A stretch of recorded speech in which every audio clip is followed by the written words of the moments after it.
Happy Saturday, everybody. What's up, Michael? How you doing, man? I'm good. How are you doing, Gabe? Good, man. Yeah, Another man. another Saturday on Collection Wars. Yeah.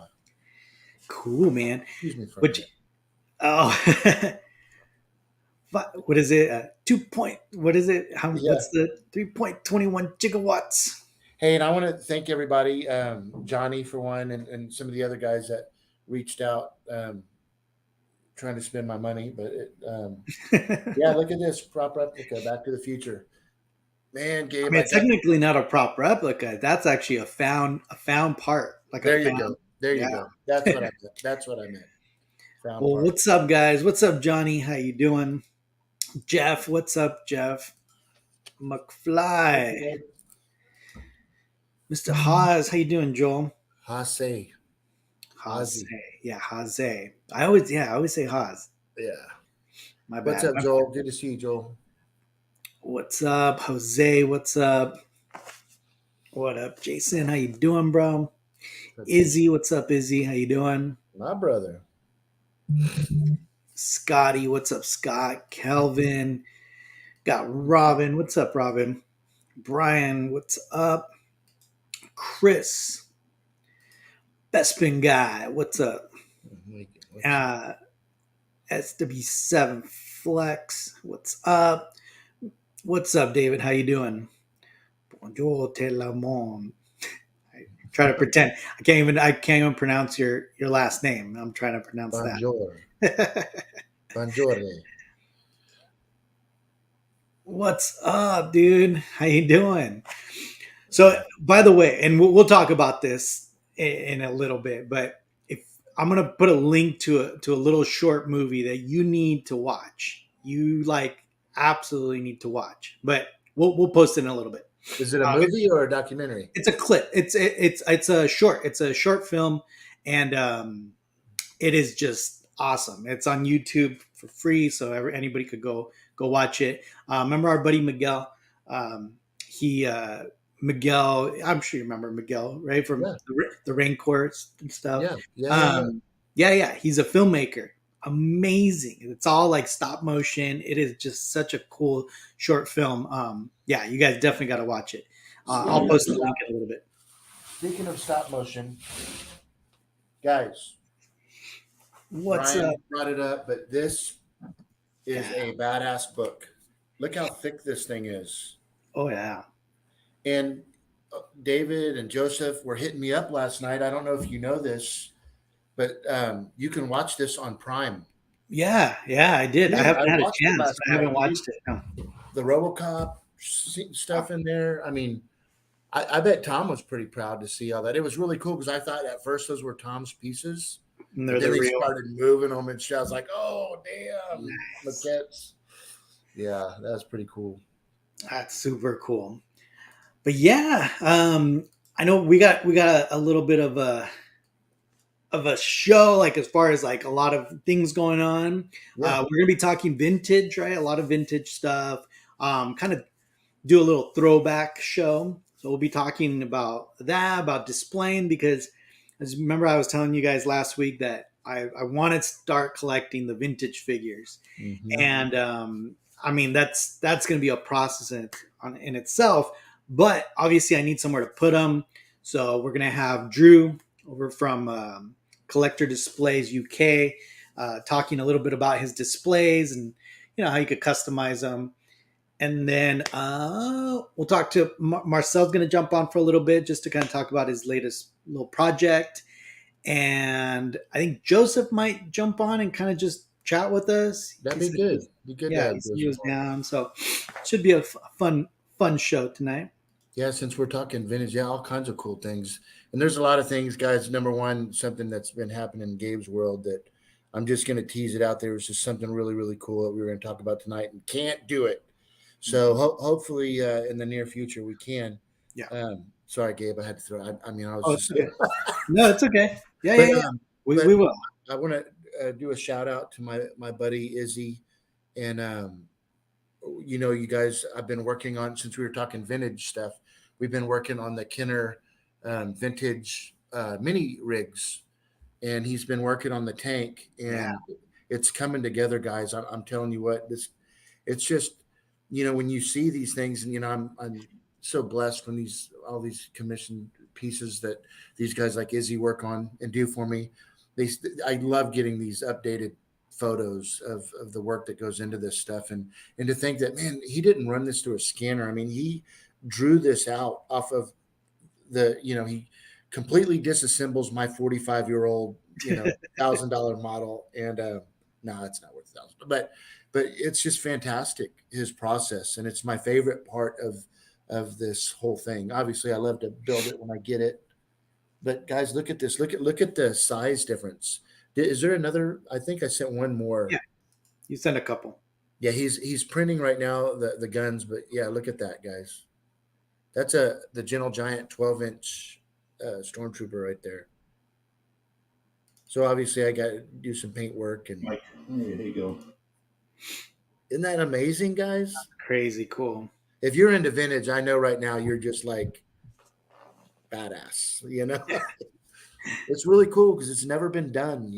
And Yeah, thanks to Izzy, it's happening. So thank you, Izzy. I just love wanted to it, man. shout that out, man. So after this one, how many you got left? So we've got one. So one for sure on that collection. There was the 3 mini rigs that came out. So he's got one more. We kind of jumped off and did the Bounty Hunter Bosk one, but of this series, we've got one more to do, and that'll be complete. And then who knows what's next? I love that thing. It's funny because I was telling Izzy, every time I get one of them, I think this is called the ML3. I'm not quite sure, but so he still has to do the clear bubble in resin, clear resin, and do the wheels, and he's printing the lasers right now. Nice. Yeah, dude. Well, those are coming out great. Now, what are you gonna do with these, Michael? Like, where are you gonna display them with your Gentle Giant stuff? Yeah, with the Gentle Giant stuff, I have one lower display available still, and yeah. So, but look at the hinges and everything on that thing. Yeah, I mean the lines, and it's just a really really cool thing. yeah. So, Well, and you're also on a Back to the Future kick right now, dude, you guys, man, to you guys, my buddies, all the community out there, I don't know what's happening to me. I was laying in bed the other night, and everybody knows about the DeLorean project, and I wanted to take a little bit further. And we were talking about, because Joseph just got his, and just Mike, I was thinking, dude, I want a skateboard, So I was like, holy crap! So I'm going to go look at the skateboards, and hold on, let me. yeah. So I was doing some research, and this is what I'm glad you pulled that one up first, actually.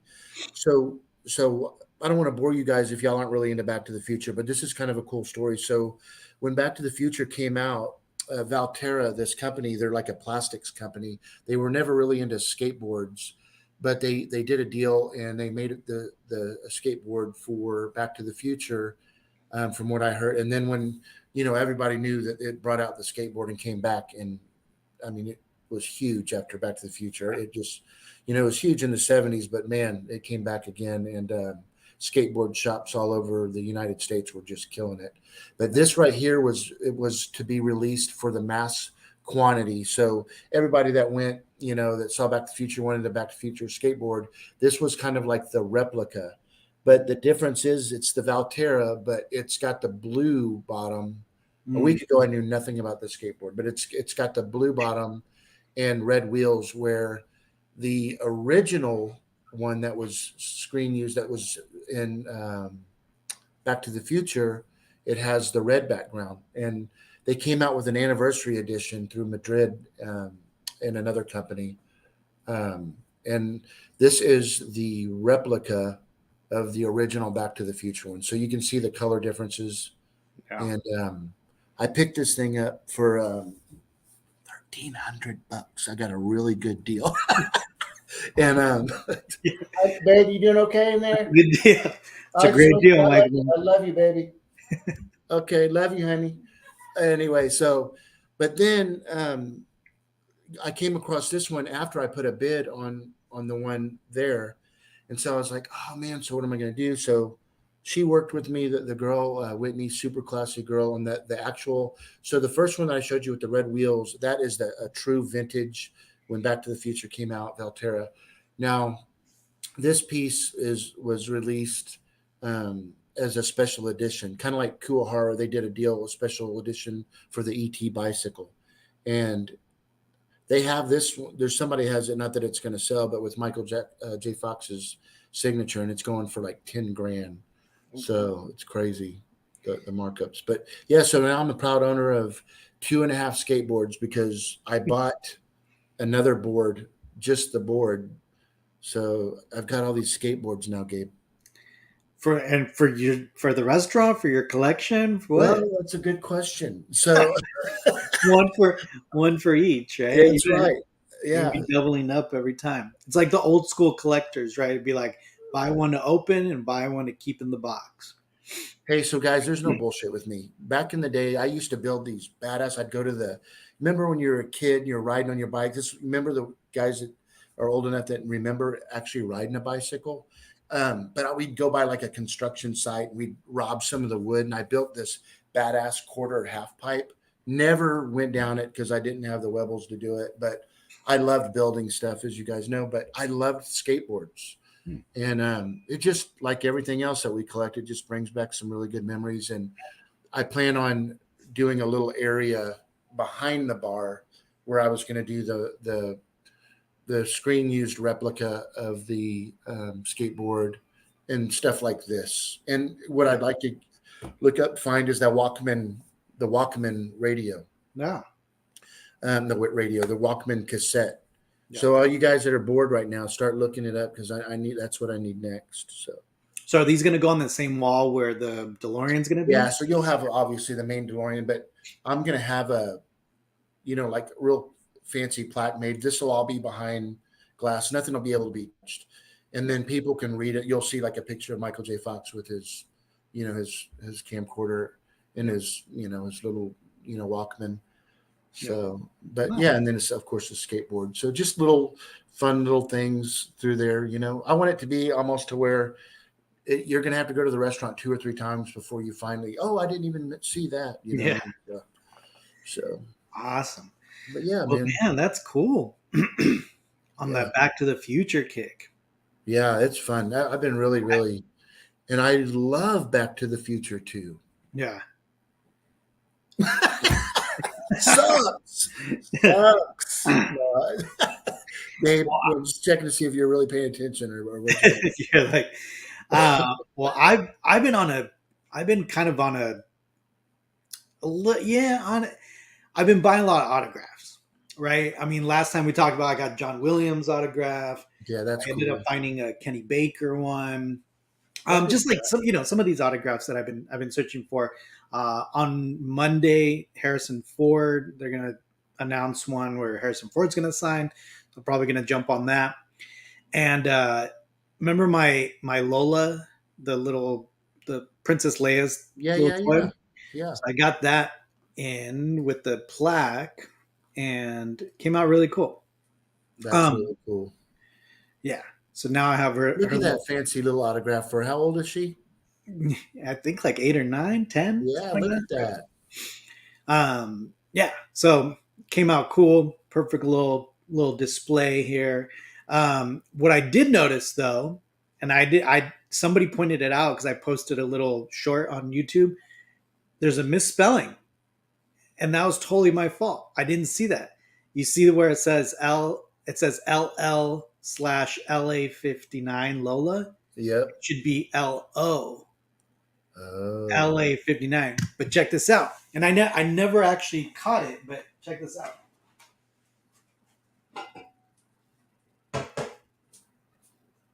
Because my wife has that cool little vinyl cutter.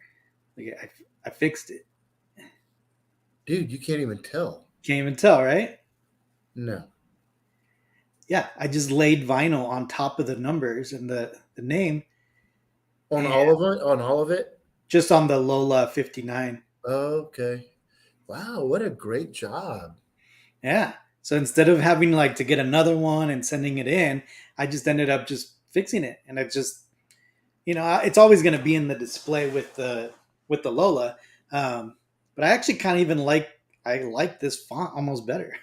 Yeah, it looks really stands out good. more, right? Like It looks really good more robotic. for So sure. yeah, and then it's cool because I finally got my little display going. Or not necessarily a display, but I have now. Sorry about the noise.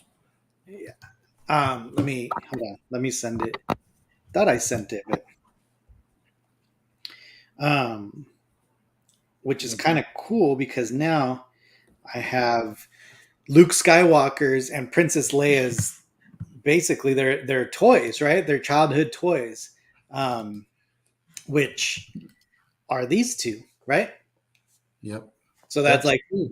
yeah, when Luke That's was, really cool. I didn't think about it like that. yeah. I didn't think about it until I kind of like was like, oh wait a second, yeah, that's Princess Leia's toy, like when she's a kid, and that's Luke's toy when he's a kid. So I was like, that's kind of cool. Like that's now my Skywalker, the twins toys. Oh man, I did now. It's even. I know what you're saying now because they were sister and brother. Yeah, that's cool. Yeah, it's That's badass. their little toys. And then what else? There's on Black Friday, there's a bunch of sales and all that. I picked this thing up. This one's pretty cool with Diego Luna and what's her name, Felicity Jones. You see it? Yes, that's beautiful. Yeah, I saw it and I was like, man, I gotta pick that up. So, That's really cool. but yeah, and I mean, we talked about this. I obviously I dropped a lot more money yesterday, but we'll discuss that on a later show. Not until I have them in hand. Yeah, I don't want to discuss. Yeah, I don't want to jinx it. yeah, Um, really, really cool. but yeah, man. So that's been that's been my kick recently has been just random autographs and you know just little things to kind of flare up the displays. So like even for the Falcon, right? I want to do the Harrison Ford signature, right? So I I was just put wondering it on what you were there. going to do with that Yeah, one. it's in there. And the way I realized I was like, you know what? A lot of these people are getting old, right? Like Harrison Ford's getting old. Obviously, John Williams is getting pretty old. George Lucas is getting pretty old. I'm like, I want to get all their autographs at least once because obviously we talked about this before, right? It's like with Peter Yeah. Mayhew and Kenny Hmm. Baker. It's like even Carrie Fisher, right? We kind of took them for granted, and Yeah. then you know we should have got their autographs and stuff. So Yeah. It's crazy. I didn't really realize what has went into the autographs after, and then when we had Jeff on the show, and then talking about everything that's. I mean, it's a big oh, it's a whole market. The it's a market's whole huge. thing, and look, I'm just all I know is just a couple of the groups that on Facebook that people have told me about. Hmm. Apparently, yeah, there's a lot of like just drama and like yeah, it's pretty crazy. Yeah. um, Very cool. yeah, Johnny says it's probably Harrison's last signing. Yeah, maybe. You never know. Yeah, You never know. Hey, real quick, yeah. um, have you seen the? I think it Netflix, or is it Prime? But about the robots. What do you call the two robots that went to Mars? No, no, no. It's a documentary. Oh, it's fantastic. I know there's a few of you guys that are watching right now that have seen it. I actually got kind of teared up Hmm, watching it. I mean, when it starts out. So what's really cool is Industrial Light and Magic actually got involved on some of the scenes to set up kind of like the environment, hmm, and then they would show like actual, where they're at yeah. in the photos. And long story short, I don't want to spoiler alert. So I'm going to say a couple little things, not too much, but when these things, when they take, it's just getting to Mars is one thing, right? And then once they get there, they're only supposed to survive for like 90 sol, they call it. So 90 days till they're supposed to live. You know what I mean? The Well, robot. yeah, they're because the battery will run low or whatever. Yeah. Shit. But long story short, they lived. I'm not going to say how long they lived, but it's incredible. I watch it. Okay. Yeah, but years. No. So you get to not only do they live, not they go longer, and then they get these personalities. You know what I mean? And then the behind the story on how they work them and everything, and it's sad. There's some real sad little things like when they get stuck and how are they going to get out if they ever will, and Yeah. they have these songs. It's really cool, dude. You got to watch it. Right. But it's like real. It's like you start thinking of R2D2 and stuff, Yeah. and this is like where it all starts. 100 years from now, if this planet still exists, I mean, it's just it'll probably look a lot like Mars in 100 years, but it's just crazy. It really, really is. So if you get a chance, guys, it's a good one-time watch. So I got to check that out. yeah, man. So yeah, guys. So today we're going to be showing an interview that we did this morning with Drew from Collectors Displays UK, Yeah, and super cool. Drew's such a cool guy. Great guy. He talks about how he kind of came up with the concept of these display units, which again I think are probably the most important part. Obviously, next to having the figures, but the most important part of collecting these things, because I've seen some collections that, they have a lot of cool stuff, But it's boxed up and in their poorly, closet. poorly displayed. Yeah. And I think this way, it's a really nice way to highlight, No the doubt. figures. So Yeah, for sure. yeah. So he keeps going, expanding the collecting. I mean, all these different ideas he's coming up with. It's really, really cool. It's a fun watch, guys. It's about a 45-minute interview, and we're gonna come back and we're gonna be live. So we'll still be live. Yeah. All right. So you want to play that right now? Let's do it. Let's run it. All right, let's run it. We'll be right back. Hey, Drew, how you doing? Thank you for joining us tonight. And how's it going, Drew? How you doing, really buddy? good. Really good. Good. So, Drew, again, thank you so much. I mean, we've been really excited about talking about these cases, just because earlier in the week, I kind of announced to our followers that I was going to start the journey of going and trying to collect all of the original vintage, which is something that I've been trying to do for a while, inspired by Michael and a bunch of people that have been doing it, Jeff and, Joey, right? Yeah. That all started it. And it all kind of comes back down to the way these things are displayed. But before we even jump to that, we want to know about you and kind of just what got you, tell us your Star Wars story, basically. How did you get into Star Wars?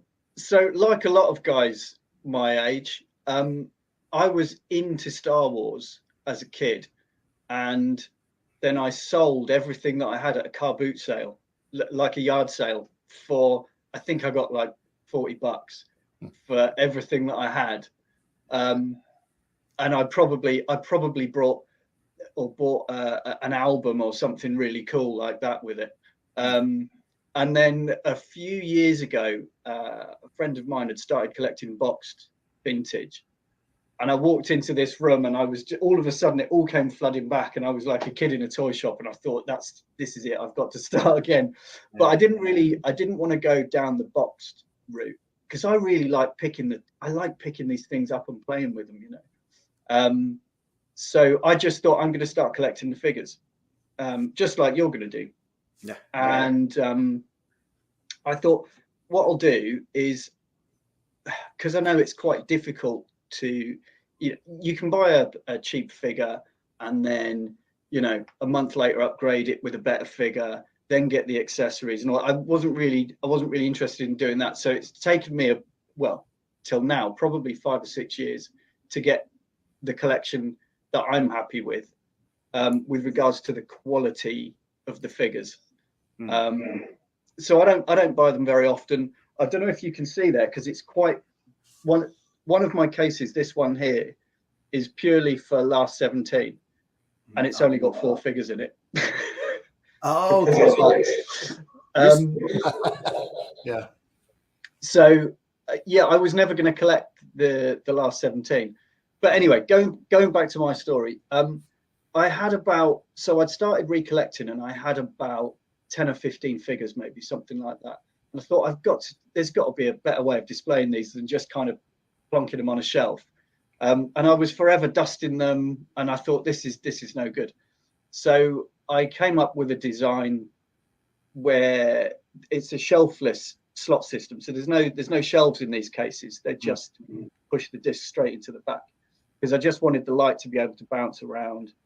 And then I was thinking about protecting it from UV rays as well. So I researched and found a really nice material that I could print onto for the face panels. So this one here is not my original one. The first one I handmade and hand painted, and it was great. But people kept asking me if I could do them a display case, and I thought, well, this isn't a business if I have to, hand paint every single square. So I came up with a slightly better design, one that could be flat packed, and it started from there. And to be honest, to begin with, I was carrying on the day job, but I probably lasted about 3 months before I had to give up the day job, because I just couldn't keep up with the amount that people wanted. So, which is good, right? Wow. Congratulations on that. Yeah, that's awesome. Yeah. Well, and that goes to show, right? I mean, this whole new resurgence of interest in these vintage figures, right? Yeah. Around what year did you see it kind of just start blowing up again? It was about the time I started collecting. Well, it was maybe a year after I started collecting again. The best example of that is I bought a really nice blue snaggletooth for £180. So what is that, $200, something like that? I mean, this figure is pristine, and it's probably 400 odd pounds now, and that's in the space of probably 3 years, I would say. So you're coming in at a really bad time, Gabe, I'm afraid. Yeah, for sure. That's that we've been talking about that, and we've been, it's really just, and I think the worst part is that because now it seems like, oh my God, like now it seems like everyone wants it. It's like, it almost entices me more, right? It's like, before when I could have just bought them, whenever, I didn't really care for them. Now when I can't have them, now I'm like, I need them. Yeah. Well, it was like that for me, because when I got out of Star Wars, it was before the Power of the Force line came out, so the last 17 figures. So for me, it was really it was something I was never going to collect. That's why it's in a much smaller case here, because I finished the 79 run and then thought, oh, go on then. And those are the grails too. Those really are the grails, yeah. And what's funny, Drew, is when I was really pleasantly surprised, but I was excited when my brother here was like, hey, guess what I'm going to do? I'm going to go ahead, and I'm like, what? And then I started asking, well, are you going to collect just the figures and the guns? And he's like, nah, I don't care about the guns, but we all know that's a bunch of malarkey. Yeah. I know he's going to be getting the guns too. And then he's going to have one case, and then he's going to have another case for all the variants. Yeah, exactly. Yeah, that's funny. Man. But yeah, really cool, though. That's what everyone tells me, right? There's this rabbit hole. It is, yeah. But you know what? I will say, it is. You're not doing it for the investment. You're doing it for the nostalgia and what it does for you personally, right, Gabe?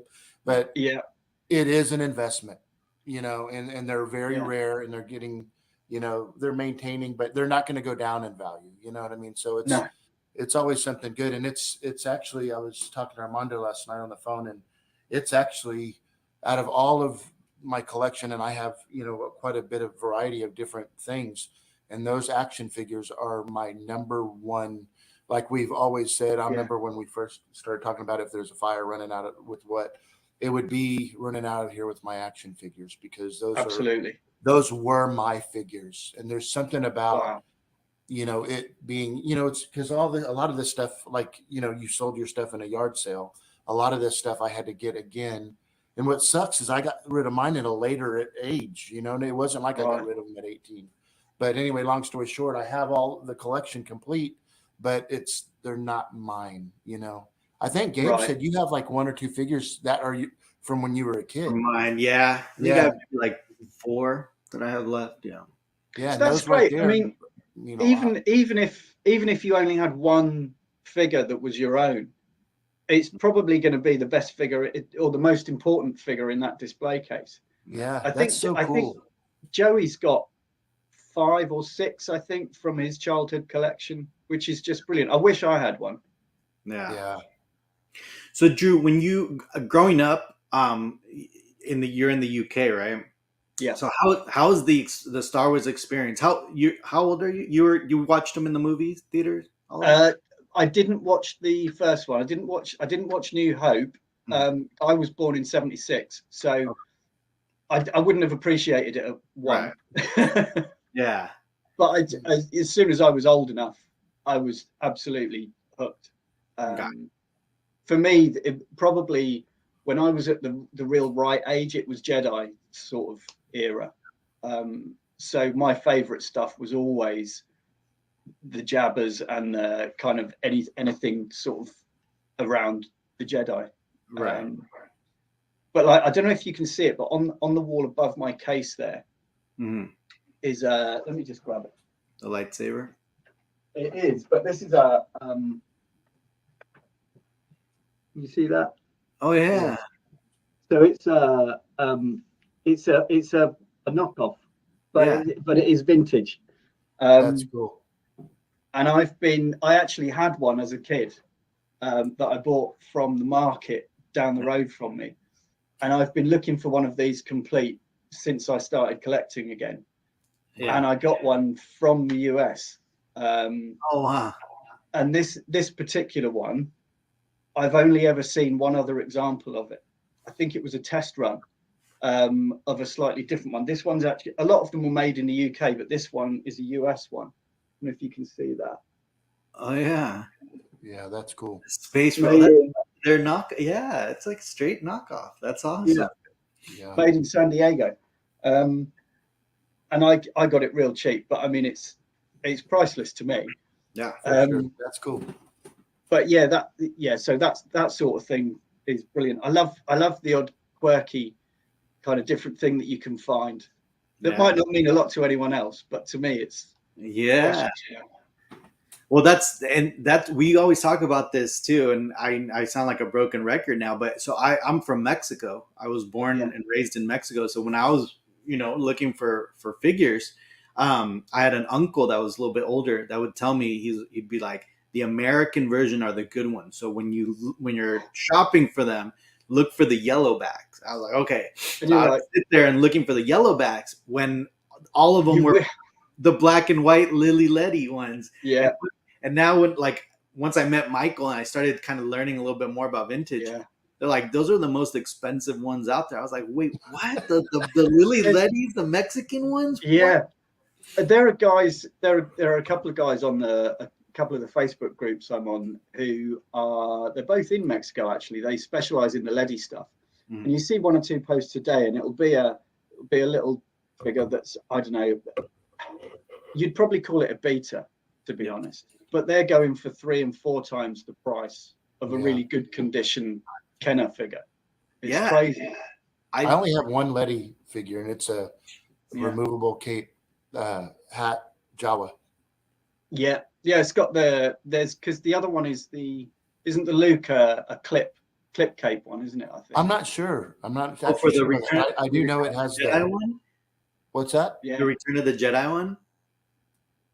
Right, the Jedi Luke. Yeah. I think it is anyway.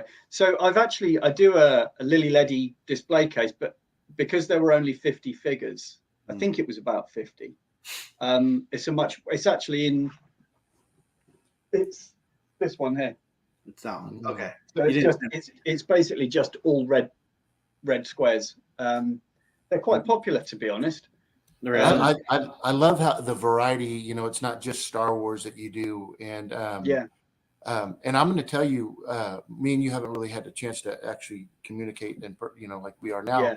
But I have all of the green back cards, just and I have Okay. all of the original. I guess it'd be the yellow or the orangey, the Yeah. orange.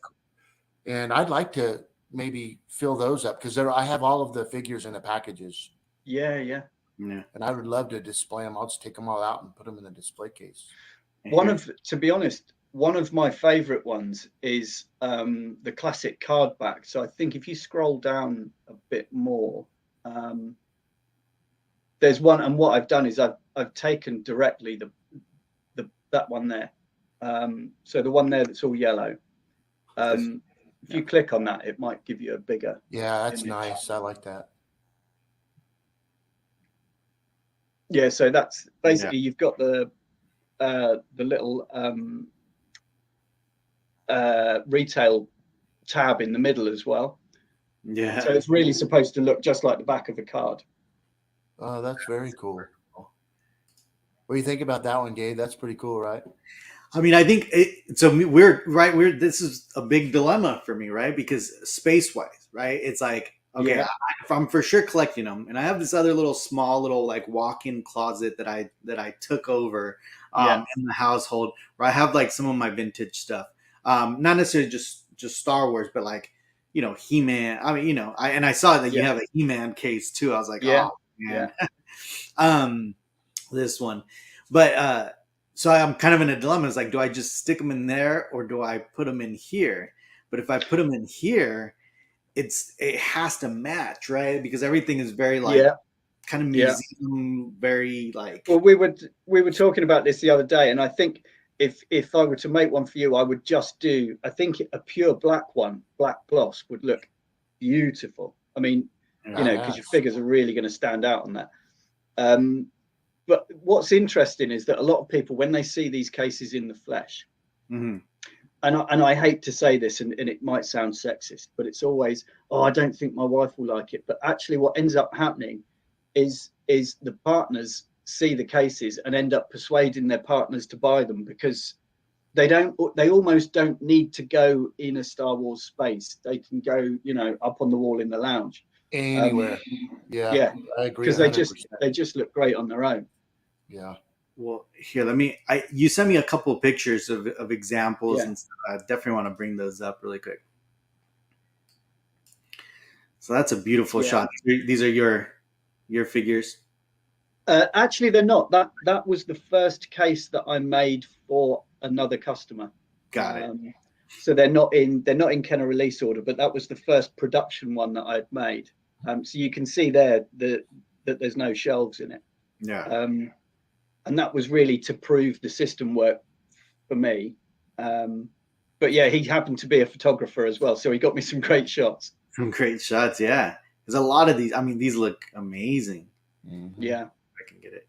So that one's got hue lighting in it as well, which is massively expensive lighting system. You can get alternatives, but it just means you don't have those little spots on the LEDs. It's just a complete, and it's multi-color changing as well. So, personally, I prefer just pure white light. I don't really like colors because it changes the color of the figures too much. Yeah, I agree. But it looks good. Yeah. And then that's an in-wall one. So the guy was having his loft converted, so he just cut a hole out of the wall and popped it in. Yeah, I love that, how they did that. That's like going the extra mile. Yeah. Yeah, I mean that's what I was thinking. Like if I was gonna put it in the little walk-in closet thing that I have, it would have to be, I would want to do it in wall because I could just tear out parts of it. You just have to cut out 2 2x4 studs. But it'd be really cool to just figure out how to get it to work in here, because I think that's just like it would be impressive to walk in to here and sure, there's all these props, but like to see the vintage stuff, I think kind of pull the heart. We can work on if it needs to be a specific size for you. You just have to let me know, and we can kind of, we can go wider or taller or whatever you need, really. Hey, Drew, tell us a little bit about how these things are made, like the materials. Like Yeah, it's an acrylic case cover. See, that's yeah, that one right there is my probably my favorite one. yeah. That's my best selling case. That's an option F. So that's the full 96 Yeah, with the band in the middle at the bottom. yeah, And that one, yeah, I probably sell 90% that Mm. model. yeah. Um, It's my hands down my favorite. so basically, what I do, the back panel is, so people have tried in the past doing these where it's printed directly onto Foamex or it's on a vinyl, um, but it just doesn't, in my opinion, it doesn't look class. Um, so what I've done with these is these are printed on the reverse side of a 2mm acrylic. They're printed in reverse. So what you then do is you mount the acrylic to an MDF, but the print is behind the acrylic. So what you've got is a really smooth gloss finish with the print behind it, which protects the print as well, so the print won't fade. And it just, and then so then the face panel is a hard coated UV resistant 3mm acrylic. So the whole thing basically, once it's got magnets on the back, so the whole thing snaps shut. So once your figures are in there, they're protected from the UV and they're protected from dust. So you haven't got that kind of quarterly dusting that you have to do with all your figures to clean them Yeah, up again. that's a good point. Very good point.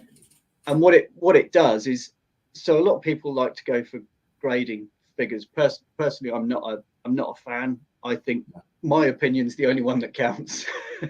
Yeah, But what it means is that once you put them in there, it's basically like one giant grading case. Once they're in there, they're safe. And not a lot of people have, I know that people with collecting rooms generally will put blackout blinds up and all that kind of stuff. But it means if any light does come into the room, it won't affect the figures at all. No. that's a good point. I'm glad you brought that up. Yeah. Well, especially with right, like with some of these figures where Michael, you're saying like they turn colors, right? They're like yellowish. Yeah, Yeah. and they don't even have to have sun. So the best thing you can do is keep them protected as much. Especially, I mean, look, these are what 45-year-old figures now. Yeah. Yeah. I mean, anything that was originally white, to get stuff now that is still white, that's the goal. Mm-hmm. I'm gonna have to show you this. I'm gonna get my favorite figure out. Yeah, please. Yeah, I like that one, Gabe. That one that's lacrosse. I'm sure. Yeah. Like I said, I think I would want a cross. That's probably the best looking one, but again, figuring out where to put it, right? So this is my Princess Leia. Yeah. She's fresh out of the packet. So nice. And Yeah, it took me a long time to find one that nice. And that was actually she was the main reason for coming up with something that was going to protect the figures, because you spend a lot of money getting them looking like that in the first place. Drew, you want them to stay like that. Yeah. I was just going to ask you. So, just watching you back there getting the figure. So that has a hinge system on it. Is that correct? No, what it's got. Let me grab the face panel. I'll show you. Ah, So it has a bracket on the top, which has two holes in, and then on the top of the box there are two pins. So it locates on the pins, and then it snaps shut. Oh, the magnet, like magnetic. So the magnet is continuous all the way around.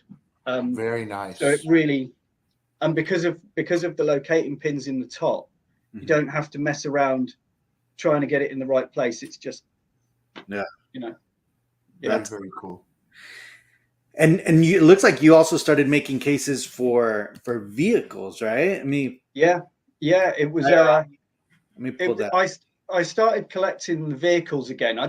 There wasn't too many bits that I really wanted, but then as I started collecting the vehicles, I thought, I'd really like to protect these as well. So I came up with a system of interlocking panels, so awesome, they can be. man.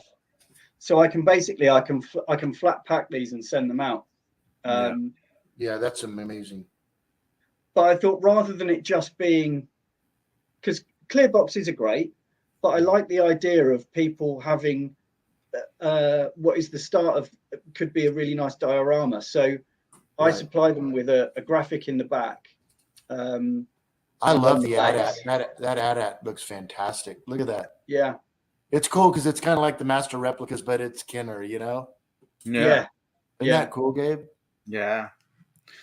Has anybody asked for like the backing to be like the card, like the box with the image? No. And to be honest, I would struggle being able to do that from a copyright point of view. Right. Yeah. These all the images that I'm using here are things that I've come up with. Gotcha. Okay. So for example, I do an Andor background, which is just a series of trees. And what I do is I print them at 1.5 meters wide, so that what I can do is just take small portions of it to put in the different size cases. So it's like a repeating pattern. Gotcha. This one. Yeah. And then the base of that is like the grass you'd use on a train set. Yeah. So what you get is a box that turns up flat pack. You put it together, and then you can dress it however you want. You could put some little bits of bark and twigs and stuff in there, but of course, it gives people a good start. That's right. Yeah. And I think that's the most important thing. And I think just for collectors, and I'm sure all of us are well aware, is the shipping. So the fact that you could do them at flat packs, I mean, that's game changing, because now you could literally, not only is it going to save on shipping for the collector, but obviously you can ship it anywhere, right? Exactly. Yeah. It's really cool. Cool. So Drew, really quick, you're able to customize stuff, like, so obviously people could go on your website and order something that's already pre-designed, but they could also reach out to you and say, hey, like, I have this very specific kind of area that basically what I try and do is, if somebody reaches out and they want something custom made, I will do it, but only really if I can see the potential of it being able to be sold to other people. Because Michael will be able to tell you that just to get something to a position where it's ready to be made and sold takes a lot of time. So I can't really charge a massive amount of money for the artworking, for example. Even though it takes me a day and a half to do the artworking, I'm not going to charge that out at kind of $40 an hour. Tom Spina, Regal Robot. he does that. He's pretty big on that too. So what I try and do is kind of say, right, I'll do the artworking for nothing, as long as and what I'll do is I'll sell it to you at cost. And then I can use that and add it to my kind of offering on the website. That's a great idea. That's really cool, man. So so besides, obviously, you have a bunch of Star Wars stuff. I saw the He-Man one. Are there any other potential lines coming down? Oh, there's all sorts. So I'm always working on something in the background. There's always something going. So I do a WWF case as well, which is a real beast, but it's really very nice. That one actually does have shelves because the figures are a bit kind of cumbersome. Is it the figures that like did some type of action? Yeah, they've all got either an arm or something. Yeah, and I can't even remember how many. It's around 100 figures. So, and because they're quite big and they're wide, the case, I think it was about almost 6 foot high, the case, and pretty wide. So it's not, unfortunately, it's not one I can ship worldwide like I can with all the others. I'm thinking, Drew, I would love to somehow create a and this is a whole other. I mean, you can keep going on forever, right? But my Yeah. wife's really big into the Barbies. And Okay, yeah.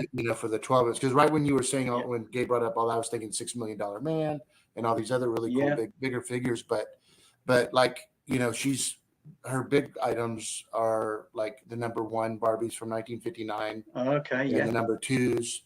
But it'd be really really cool to come up with some kind of a nostalgia looking old school black and white background Barbie Yeah. thing and have the originals, and they're almost like it was a collector case from back then. We need to talk about that. Yes, definitely. I That'd would be nice. love to surprise Denise with Yeah, something like yeah. that. We'll collaborate for sure. Yeah, definitely. That's awesome. One of the other things I'm working on. So, do you know what a quad poster is? Mhm. Is it the ones that like are the big gigantic ones that you put Yeah. together? So basically, they're the 30 by 40 inch cinema posters No. that we used. Massively collectible, and I was pointed in the direction of coming up with a display case for those where you could you could swap out the posters that you put in, because a lot of people are so into these that they get them canvas backed, and they go for a lot of money, and they need protecting. So I'm currently working on a prototype for a display case for one of those that's internally illuminated. It's not quite as deep as my other cases. It's only about 50 mil thick, but they're obviously physically very big. Yeah. And those will be internally, there'll be a magnetic strip around the edge where you peel it off and then you can swap it out. That's the next big thing. I've got a meeting with a guy in a couple of weeks. That's who's huge. probably going to distribute them, because he sells a lot of the quad posters online, the really expensive ones, and so he's already got the customer base as well. So hopefully that'll be another good seller. That's a huge thing. So I have all my original posters, and I wanted to get some nice ones that were on the wall. Yeah. So I ended up getting the ones that snap in. Yeah. The acrylic. Yeah. But what I had trouble with is that I have a French poster, and the French posters are those big, I don't even like 6x4. It's actually bigger than 6x4, but it's like 6 feet by 4 feet this way. And that one I struggled to find somewhere, and the way it came in basically in a shipping, like a long tube shipping box, and I was like, right, how is this possible? And then I realized, okay, it's because each piece is separate. You got to screw it together, and then the acrylic part is just rolled there, and it just snaps into place. Got it. But I think that's a huge market, especially for Star Wars fans, because I think how cool, instead of going and getting them framed in fancy frames, like it's nice to be able to switch them out and interchange them. Are you going to light them, Drew? Can you light them? Yeah, it'll be a similar thing to these. Yeah, that'll be cool. Lit around the edge, but because it's much closer, the light spread should be really good as well. I think they'll look great. Curious to see. Yeah. Well, I've got the face panel right here. It's really I've done them quite kitsch, so they really look vintage. Hold on one second. Okay.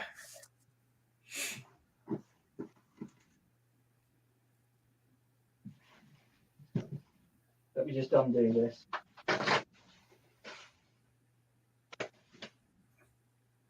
Oh, it has the now showing.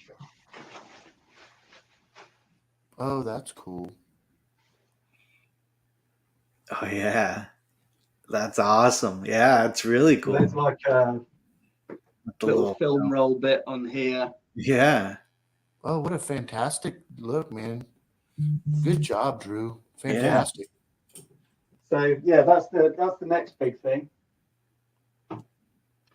And they've got, so that will have, if you can see these. Oh yeah. So those are the strips that will be on the inside, on the left and right. So they almost look like you're at the movie theater, like the ones that you see at the theaters almost. Yeah. Drew, it's so cool. It's so cool what you're doing, buddy, because all of our viewers,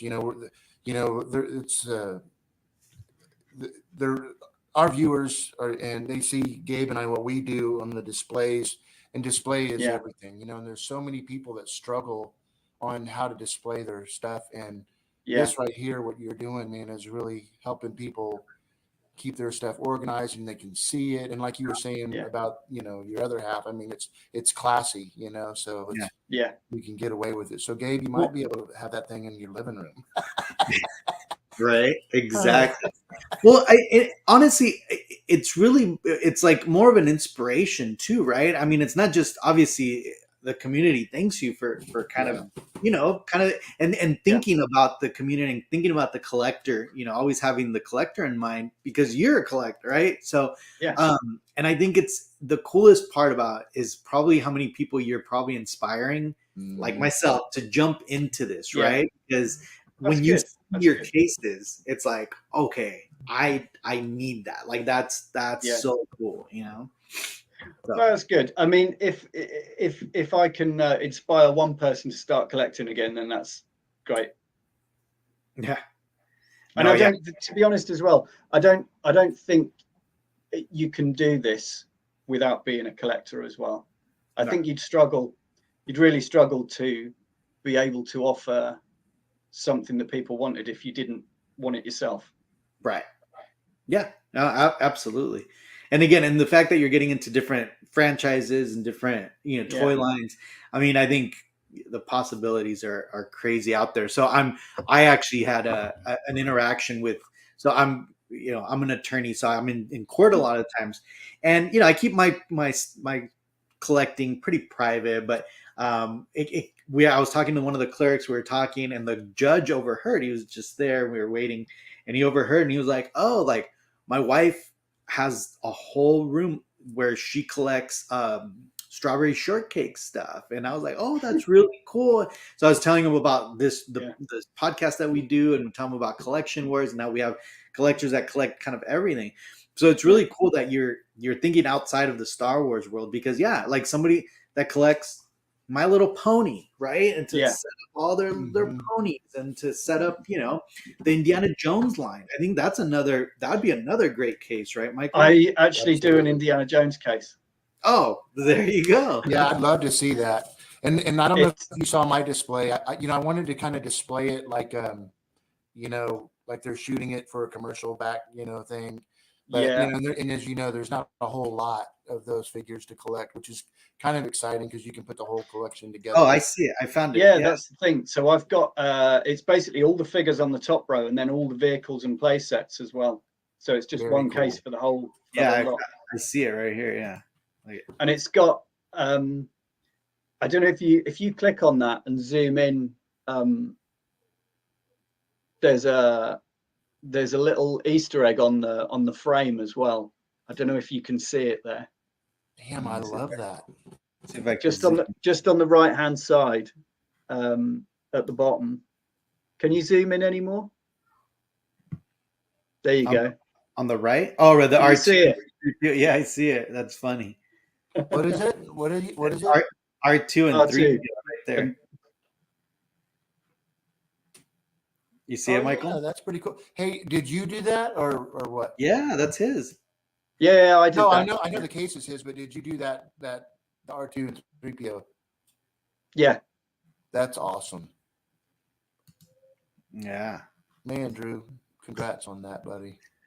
Yeah, that's So super. I mean, the only thing is that introducing new lines and new types of display cases, I find slightly more difficult to advertise because my world is Star Wars.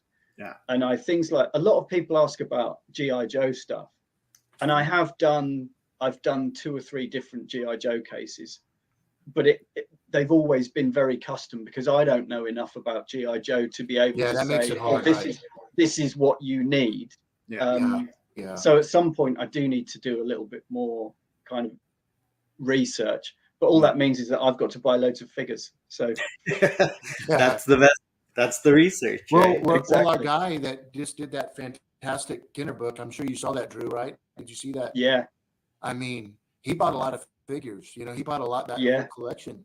He put yeah. together. I was one of the first people to back that Kickstarter project. Oh, Awesome. that's cool. So I'm Yeah, literally he's a great waiting for guy. I'm waiting for my book to land any day. Yeah, that's awesome. I just got mine. It's fantastic.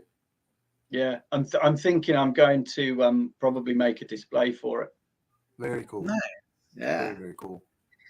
Well, cool. Well, Drew, I want to thank you so much for jumping on and being with us and showing us these cool cases.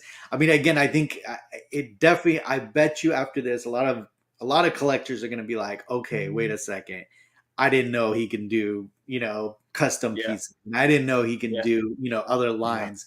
So I think there's going to be some inspired collectors out there. Well, I think you and I need to connect on your case, Yeah, and because I've thought about doing either an all black one or one that's black and white, Yeah. for people who just want something that just looks really slick.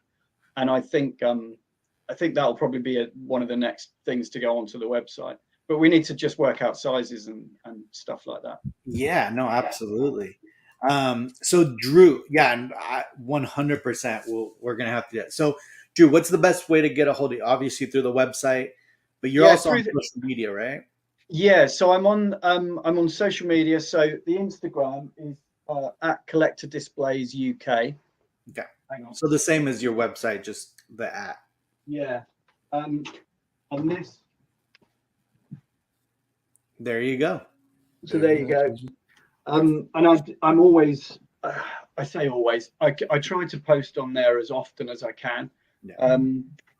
And if I could get a few more followers on Instagram, I think that would be great, because that really is where anything I'm doing that's new, any project I'm working on, I'm always posting stuff on Instagram so people can see what's coming up. So that's a good one. And if people want to just email me, just go through the website. Okay. There's an email address contact page on there. Drew, I know we're fixing to wrap up here. For the viewers that are watching right now, what's typically the time frame? So, like, if I'm to place an order right now, is this something that you keep in stock, or is it something that's made to order kind of thing? And how long does that take? So because of the variety and the range of cases I do, I can't really keep any in stock. So I make them to order. And what I do is I do a production run every couple of weeks. Okay. But they take about 6 to 8 weeks from kind of order to getting them on the doorstep. Okay. Gotcha. This time of year, it is 6 to 8 weeks. The rest of the year, probably I can get cases done in around 4 weeks. Okay. So, but what I don't want to do is overpromise. Of course. So I just say 6 to 8 weeks, and you may get it 2 weeks early if you're lucky. Yeah. Yeah. Yeah. Most people in this community are pretty patient. It's what we all do is wait and we don't game. Yeah. We're not going to lie. We want it next week, but we'll wait the 8 weeks. You know what I mean? Yeah. Yeah. Well, Drew, I wanted to say congratulations on being able to make Star Wars a career for yourself, and Thank you. you know, keep inspiring and doing what you do. I love your stuff, man. Absolutely love it. Likewise, Michael. To be honest, I look forward to seeing your post of what crazy stuff you're working on next. I know, man. I got. I know. Oh, Michael. Thank you though for supporting, for sure, man. Yeah. No worries. Well, cool. Well, thank you so much, Drew, again for jumping on with us. And yeah, we'll definitely be in touch, and see if we could do something with that case. Cool. Okay. All right. Thanks a lot, Drew. Nice to meet you, Drew. You take care, brother. You guys too.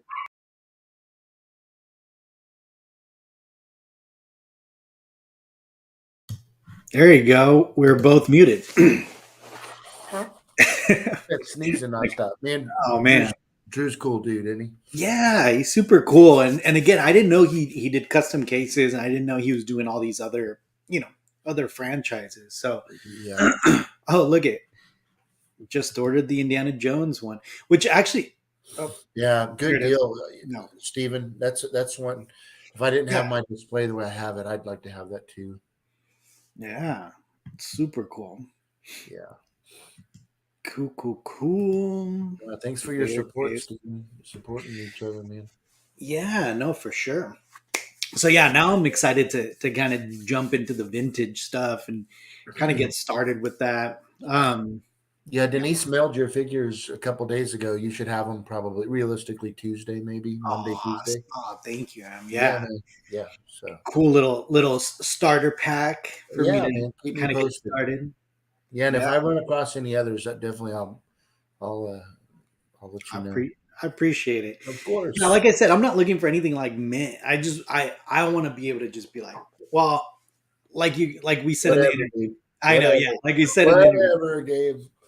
But I mean, it would be cool to like, yeah, I guess I don't really care about the weapons, but I know I am going Dude, you're talking to to. us, Gabe. You can't pull a fast I one on know, any of us. No, come on. Ugh. But it's fun. That's really cool where you're at on that, and it's a fun journey. Yeah, It's a fun journey. That's really yeah. exciting. Who knows? You know, pretty soon it's gonna be like next month. I'm gonna be like, I'm done. Oh, I know. What I really like, I like the idea of the like. This is something like I have the gallery separate from the house, and that collector's case that I have is over Yeah, there now. I used to have that in my bedroom. I don't know if not the case, but I used to have the my figures. 12 backs. I have 12 Got backs in this clear case, and I it. used to have that right next to my bed. Yeah, And it's not anymore. It was on the yeah. wall like a picture frame. Yeah, Nilda, actually, you may have missed it last week, but I actually credited you. You were kind of the kick in the ass that I needed when you posted your Ewoks. I was just like, man, I remember specifically the Ewoks. I remember Mhm. trying to get all of them, when I was a kid, and your post of those Ewoks just kind of threw me back, and I was like, Mhm. what am I doing? Like, Mhm. it literally threw me back as a kid, Yeah. remembering trying to get those Power of the Force Ewoks, and I Yeah, was the just like, what am I droids. doing? Like, Mhm. I mean, I could afford them. I could get them now. Like, Yeah. let's just do it. So yeah, Yeah, that those are that the Nilda, tools. that was a big thank you to you. Yeah. First step into a larger world. The thing is, we've all been there, right? Like Yeah. I used to collect vintage. I was there, right? I mean, Yeah. as even as an early teen, I still was collecting them. But Do you think, Gabe, that what he said, like, like that like you had told me you might have the Hoth Han Solo, right? yeah, Have you even yeah. looked yet? I didn't. And then you know what? I went to the storage unit today too to grab some Christmas stuff, and I totally forgot. But do you think that those will be your Yeah, closest I pieces for though? sure have that in there, and I think I have the Luke in there too, from the Hoth Luke and the Hoth Han, and I also, what's funny that's in there too. I have the Indiana Jones, the bad guy, the one with the little Oh, mark, yeah. the one with the hat. Tote. Yeah, and I still What's have it the called too? plastic cape. Like I Yeah, still have his little cape on there. that's So cool. Do you think that in the bottom of that box you might have any guns at all, or no? no, no, no, no. Yeah, Those because that Hawthorne, I used to always I'd put his little pistol. You could actually put it on that this little thing slot. in Yeah, that little slot. Yeah. yeah. Oh, for sure. See, all you guys know what I'm talking about. Yeah. That's cool. Is Joseph going to be jumping on? Yeah, Joseph and Marcel's going to join us for a bit too. So, Good. um, they're actually backstage. Should we bring Good. them on? Yeah, let's bring him Yeah, in. let's bring them on. Hey, There he what's up? is. Hey, What's up, Joseph? How you doing? It's Hey, good to Marcel. see you guys. you got extremes on the hair spectrum. Yeah, that's true. Very true. Very true. How you doing, Gabe, Joseph? do you have anything in mind for the how the backdrop is going to appear? Like, is it going to be matte blacks and grays, or do you have? Yeah, it depends where it goes. I mean, if it goes in here, it's gonna have to be like the dark browns with the black. Yeah, Just dark. That way, all the figures just really pop. But again, it just really depends if I'm gonna put them in here. I mean, I have a section right here that they would look perfect, but I would have to kind of, I don't know, man. I gotta kick the kids out of that big gigantic room. Damn kid. I gotta take that one. Hey, Gabe, why Or I gotta wait? move to another state. That's what I do. I Why, gotta why sell this. wait till they're 18? Just Just out keep them out of the them house right now. now. No. Like we got to sell this California house and go to another state. Maybe we'll go be neighbors with Michael. Well, there's Yeah, lots of get- space out there. Yeah, Yeah, that's exactly. But yeah, well, thanks for jumping on, guys. Hey, Gabe, are you really thinking about jumping ship? I mean, when I talked to my wife about it, she was like, "You literally just want to move states just so you could have a bigger Star Wars ring." And I was like, "I mean, yeah, I mean, yeah, it's true." fresher air to breathe. Okay. Is it? I don't know. I don't know. San San Diego- Diego's pretty fresh. Yeah, San Diego's. San Diego's nice. Yeah. Is it? There are not many nicer places in the U.S. to live. San Diego's a really nice place, Mm. Pretty and the weather nice. is temperate. It's really beautiful. You're on the water. Yeah. Yeah. So, yeah. I was going to tell you guys, but since you guys are talking about vintage stuff, I mean, you know me, I'm not much of a vintage No. collector, right? But about a year ago, my parents called me up and they're like, look, we're cleaning out the house and you need to come and collect all your crap from the storage. So I went and they had all these like boxes piled up by the front door, basically come and take your stuff. And so I started to go through them and I found a few things that you guys might, I know Michael is going to appreciate this.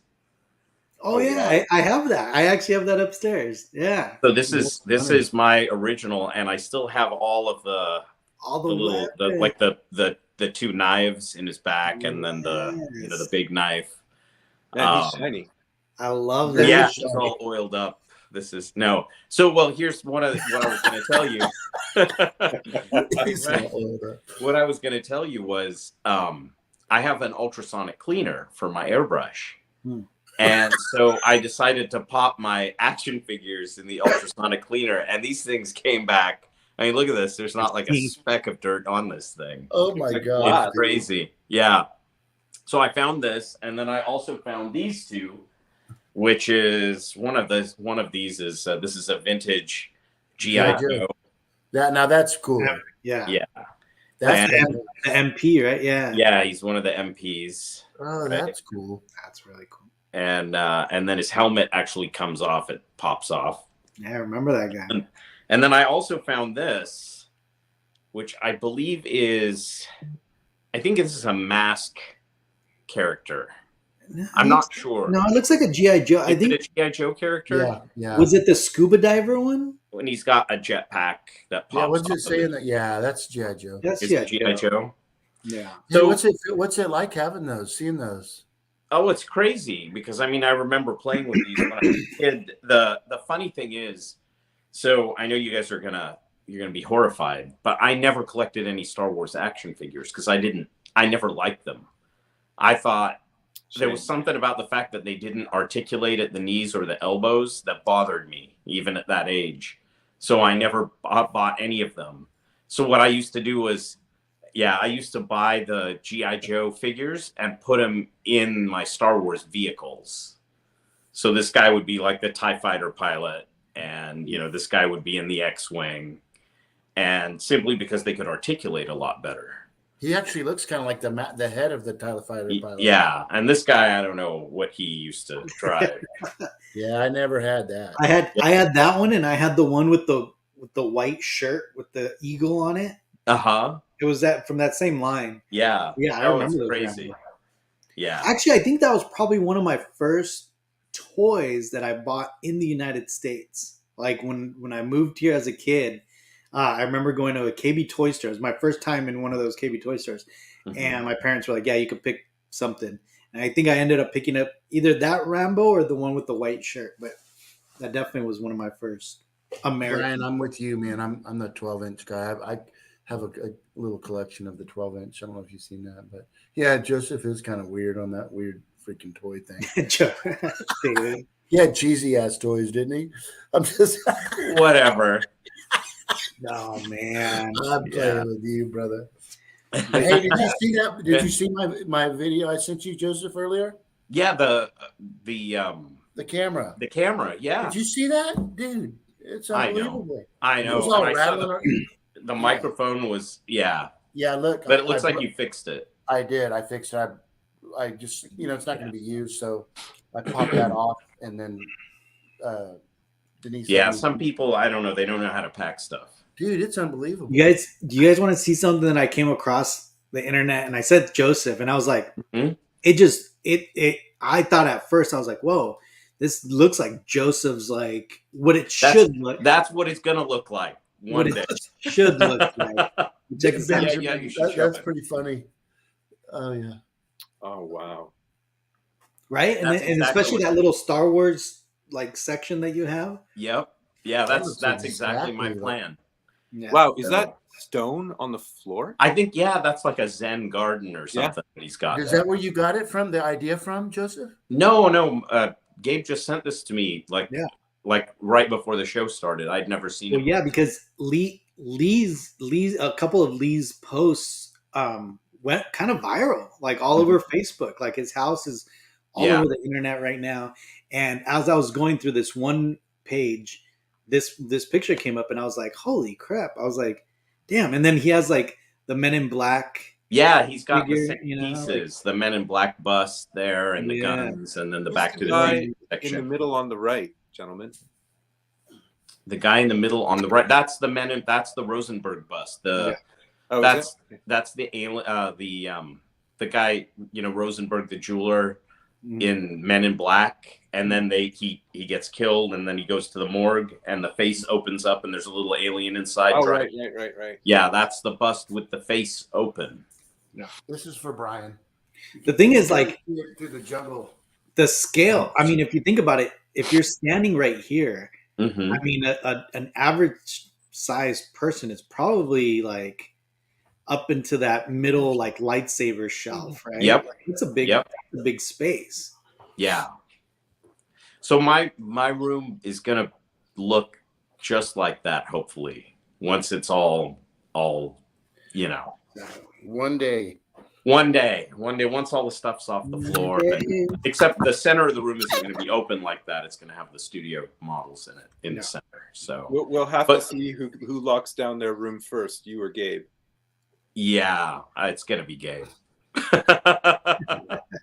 You're At welcome, this Brian. point, although with the new job that I have coming, I should have a lot more time, free time on my hands. So hopefully Congrats. things will start to move a little more quickly. Congrats on that, dude. Yeah, Nice. thank you. Something Yeah, tells so- me I'm going to be coming up your way to make sure it happens. Make sure, yeah, exactly. Well, I was gonna say, speaking of collectibles, Gabe, I sent you a whole bunch of pictures of some stuff, just some new Black Friday acquisitions Oh, that I man. thought I would share if you guys are Yeah. interested. Let's throw them on there really quick. Hold on. Some of you guys Marcel, may that get helmet picked out looks some of these badass. In fact, that- because they're pretty obscure. Joseph, while we're waiting, Oh, yeah. while we're waiting on Gabe,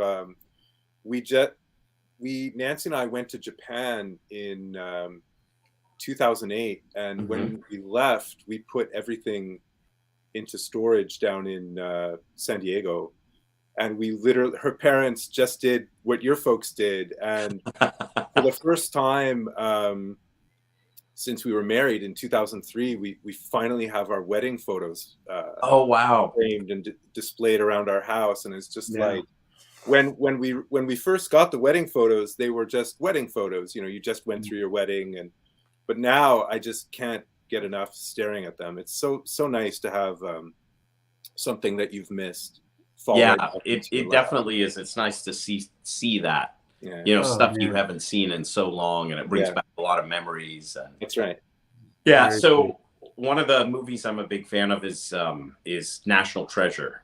I know it's kind of a cheesy movie for some, but I really love it, and I'm a big fan of American, the early American history. So anyway, these are the spectacles, the Benjamin Franklin spectacles from that movie that they used to kind of decipher some of the maps on the back of the Declaration of Independence. Yeah. And so these are this is something I picked up from Magnolia Clothiers. Nice. Yeah, These are cool. yeah. So I'm pretty And excited then about those. and then you got your pram. I got the pram from Mattel. Yeah. That's the life-size Grogu pram. It's Mattel, huh? Yeah, Mattel did it as like almost like HasLab does their Oh, starters. And it's cool because it's motorized. So it's got a touch sensor on the front. You touch it and those doors open up and they're motorized and they make the sound and everything. It's pretty cool. And it's actually done really well. The chipping on there is actual chip. It's actual relief that you could feel it. It feels like chipped paint. And then the whole thing's weathered. The inside though is not, so I need to weather the inside. And then the Grogu that comes with it is a plush. It's not. I don't really like it, so that's going to get back in the box, and then I'm going to put probably the Hot Toys Grogu in there. But the whole plan was to make this magnetically levitate, and so I was waiting to get the weight of it, so I know what kind of a levitation base to order for it. Yeah, That's gonna be real cool. yeah. how much was that, Joseph? It was $400. Yeah. Yeah. Oh, man. Thanks Yeah, for sharing.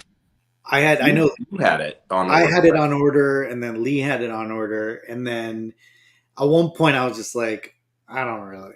There's no place I'm gonna put this. Like, Yeah. my kids are gonna be the ones that end up playing with this. I just canceled it, and then I know Lee canceled it as well. Yeah.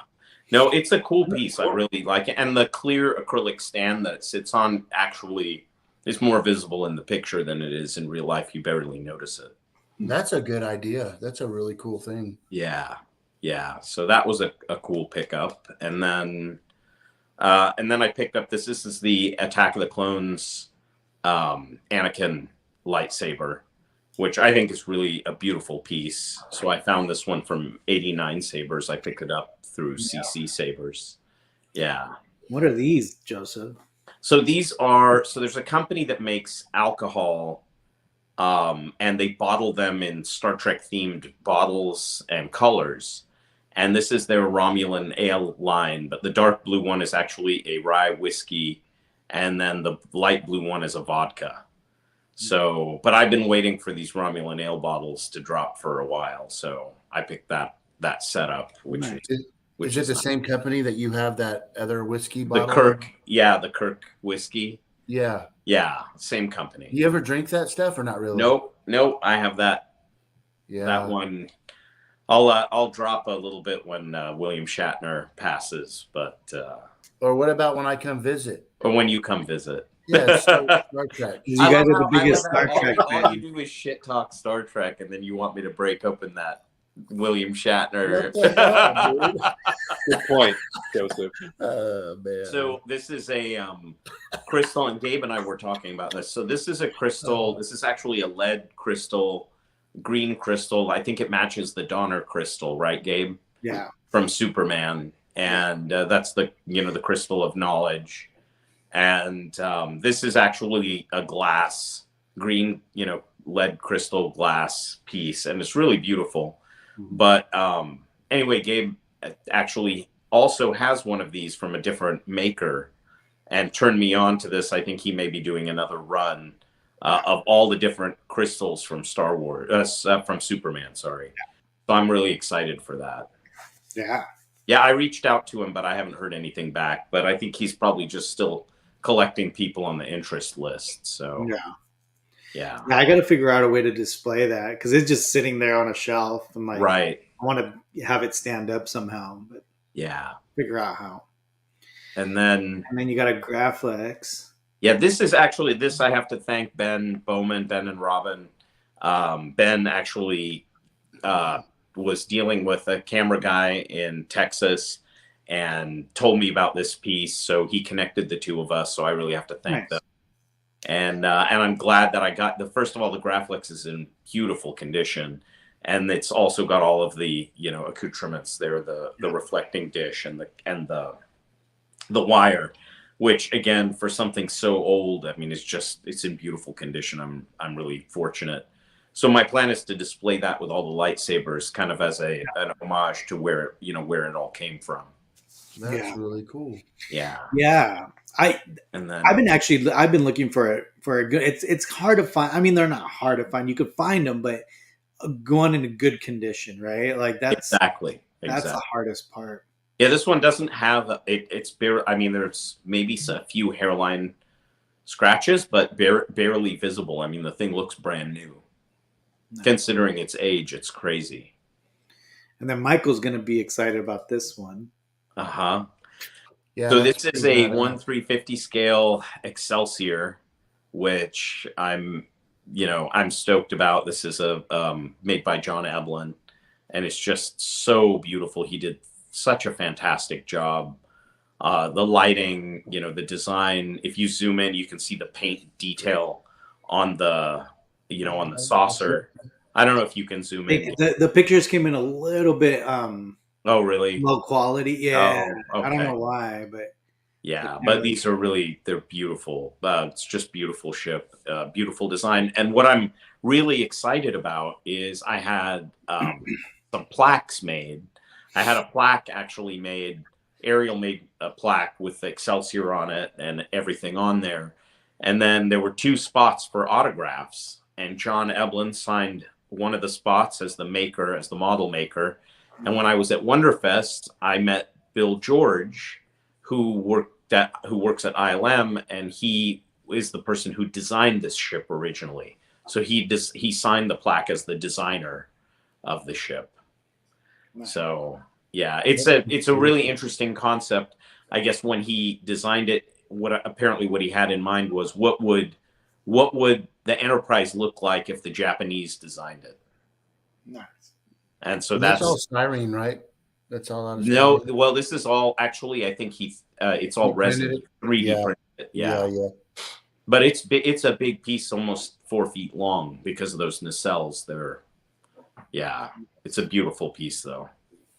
Man. And what's this from, Joseph? Oh yeah. So this is a Hamilton watch from 2001: A Space Odyssey. So this is from the Stanley Kubrick film from 1967. This is what the astronauts wore in that film.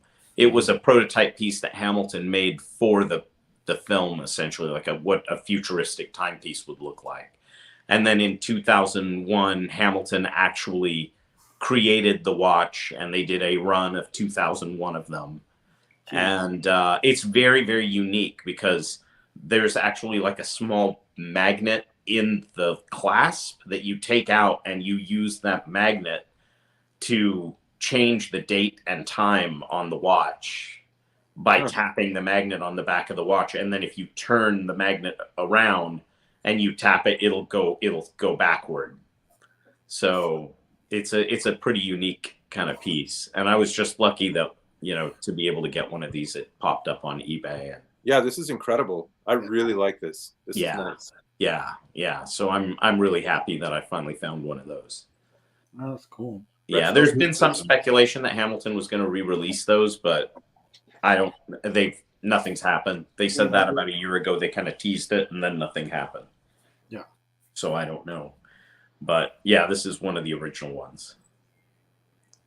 That's Yeah, cool. so it was a fun Black Friday. I didn't send a picture, but I also picked up a set of silverware from 2001.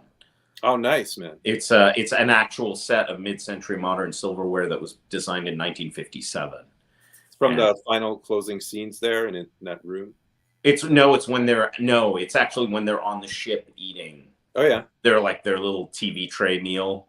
Oh, okay. Yeah. So it's pretty cool. I managed to find a vintage set of the silverware. So do you have a lot of 2001 collector's pieces? Well, I mean, as much as you can have, right? I mean, there's not a whole lot from the film. I mean, I have some of the patches. I have some 1/6 scale figures of the astronauts. I have a 1/6 scale obelisk, and then I have models of the ships that are all pretty large scale models. So cool. those are the cool ones. So the Discovery, right? The really long one, the EVA pod. Yeah. The Pan Am, Space Clipper, and then the other one, I'm blanking on the name of it right now. The big spherical one. The Ring? No, not the Ring. It's the. I can't. I'm sure the name will come to me at some point.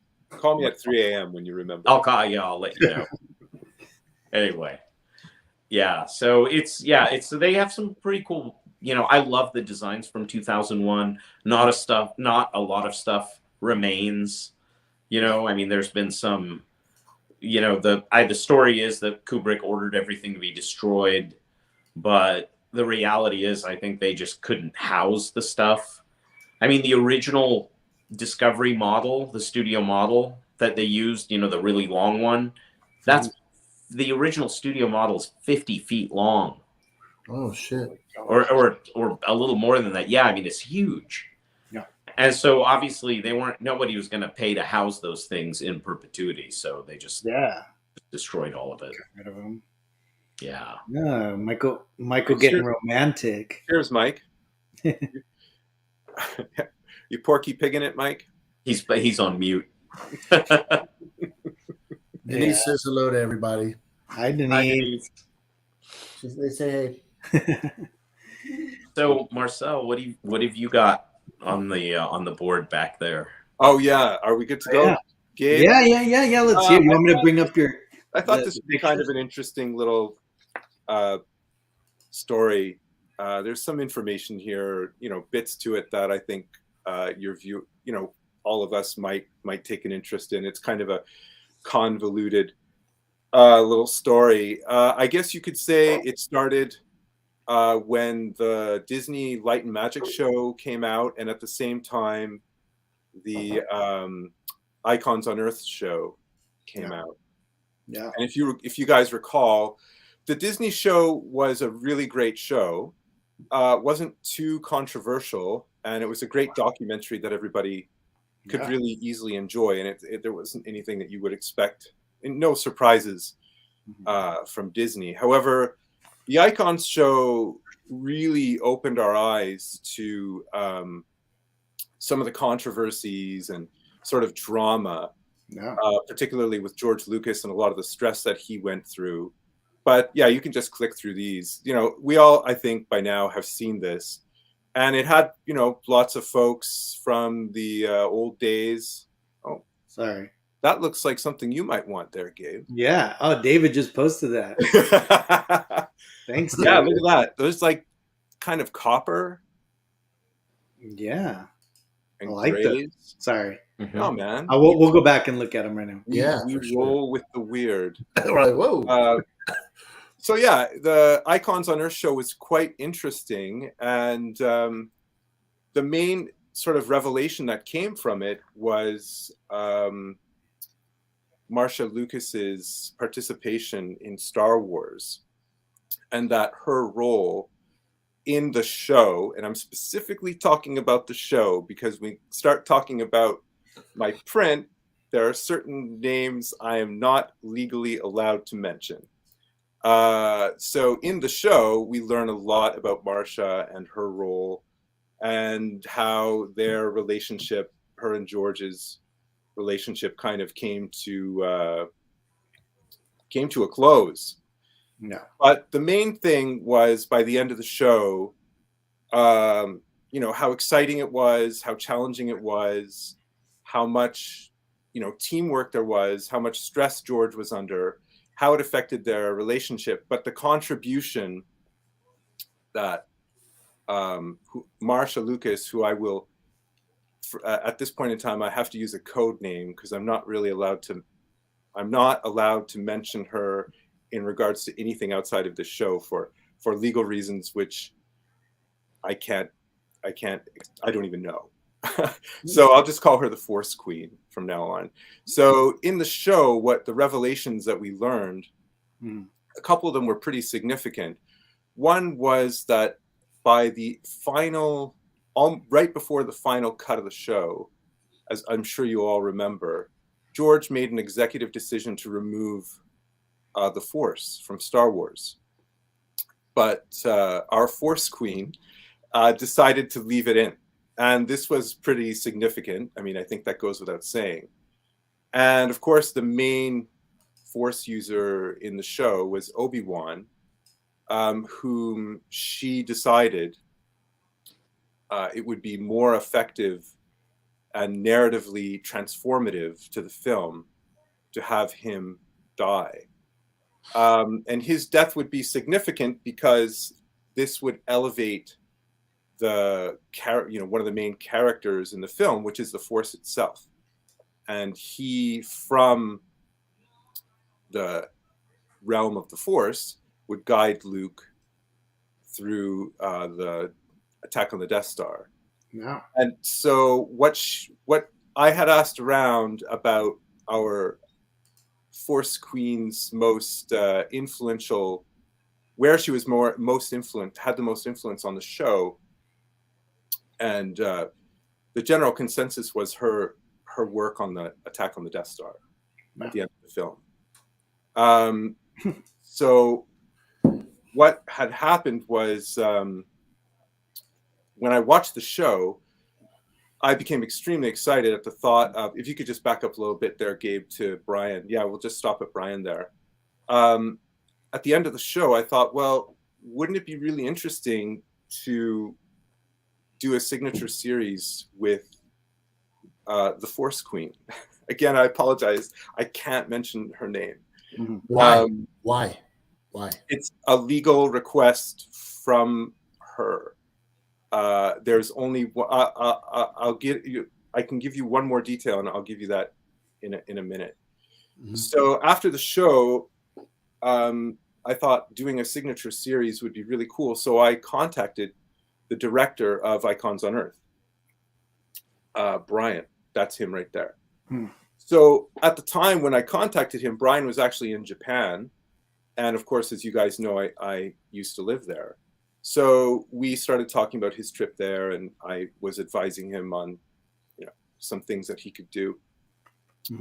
And finally I'd said, hey, so about that person at VIP in your show, do you know any of their handlers that maybe I could send them like an email or something to inquire about doing a project with them? And he said, don't worry about it. Just draft the email and I'll send it to her myself, which was insanely generous. Yeah. And I think Brian is a toy collector. He collects all kinds of things, and he's done a lot of shows. Some I'm not familiar with, like the Toys That Made Us or something like this. Yeah. That's a great show. What's that, Joseph? That is a great show. It's on Netflix. I and absolutely love it. His studio is called Nacelle Studios, I think, after the Star Trek ship. Yeah. Anyway, super classy dude, to steal a line from Mike. Very, very fine guy, super gentleman, very friendly. And so I composed the email for this VIP. And I was really nervous because I couldn't believe that I was actually writing a letter to them and that they would see. Anyway, eventually the letter got sent, and unfortunately, unsurprisingly, I didn't hear back. So I thought that was the end of it, until, and then you can go to the next one, I was introduced to Hector. Hector is a super nice guy, very, very friendly. Hector has been in the Star Wars signature scene for a very, very long time. He is also, to steal Michael's phrase, a super classy dude. Very, very nice. I didn't really know him, so I ended up having a conversation with Jeff Sage. So this is kind of a story about hopping around and talking to people and learning about different figures. So if you go to the next one, he runs a page called the Imperial Walker Inc. And Hector is the one that has finally organized a signing with our VIP that we're talking about tonight. I'm just respectfully, I'm sorry. I don't want to get in the way, but because I don't understand, and that's why I just want to ask. So, is this something that you're putting together, or is this something that Hector? Because okay, good. Yeah, it's a good question. Because I didn't know what for sure if it's Hector's company, because it's all over Facebook and they're mentioning the signing all over. Yeah, yeah. So Mike, why can you not talk about it, but yet it's blistered all over the place? Yeah, it's a really good question, one that I'm not going to push on at all. Okay, no problem. Let's keep So on I'll going give you then. some background. Well, I'll give Okay. us all some background. So having had a conversation with, so first let me give some Hector, let me finish introducing Hector and For sure. his page, and then feel free to throw whatever you want my way, man. I'm happy, of course, to clarify and tell you whatever I know, because I think it's kind of interesting. So Imperial Walker Inc. is a great Facebook page. Anybody can go there. And currently he's got a bunch of signings underway. He used to work with some other folks in the signing scene, but now he's recently gone his own way, and he started Imperial Walker Inc. very recently. They just hit 700 members. It's a great, great space. I invite everyone to go there and check it out. He's a super great guy. He's doing super great work. It's a one-man show. This is not his main thing. He does some financial work.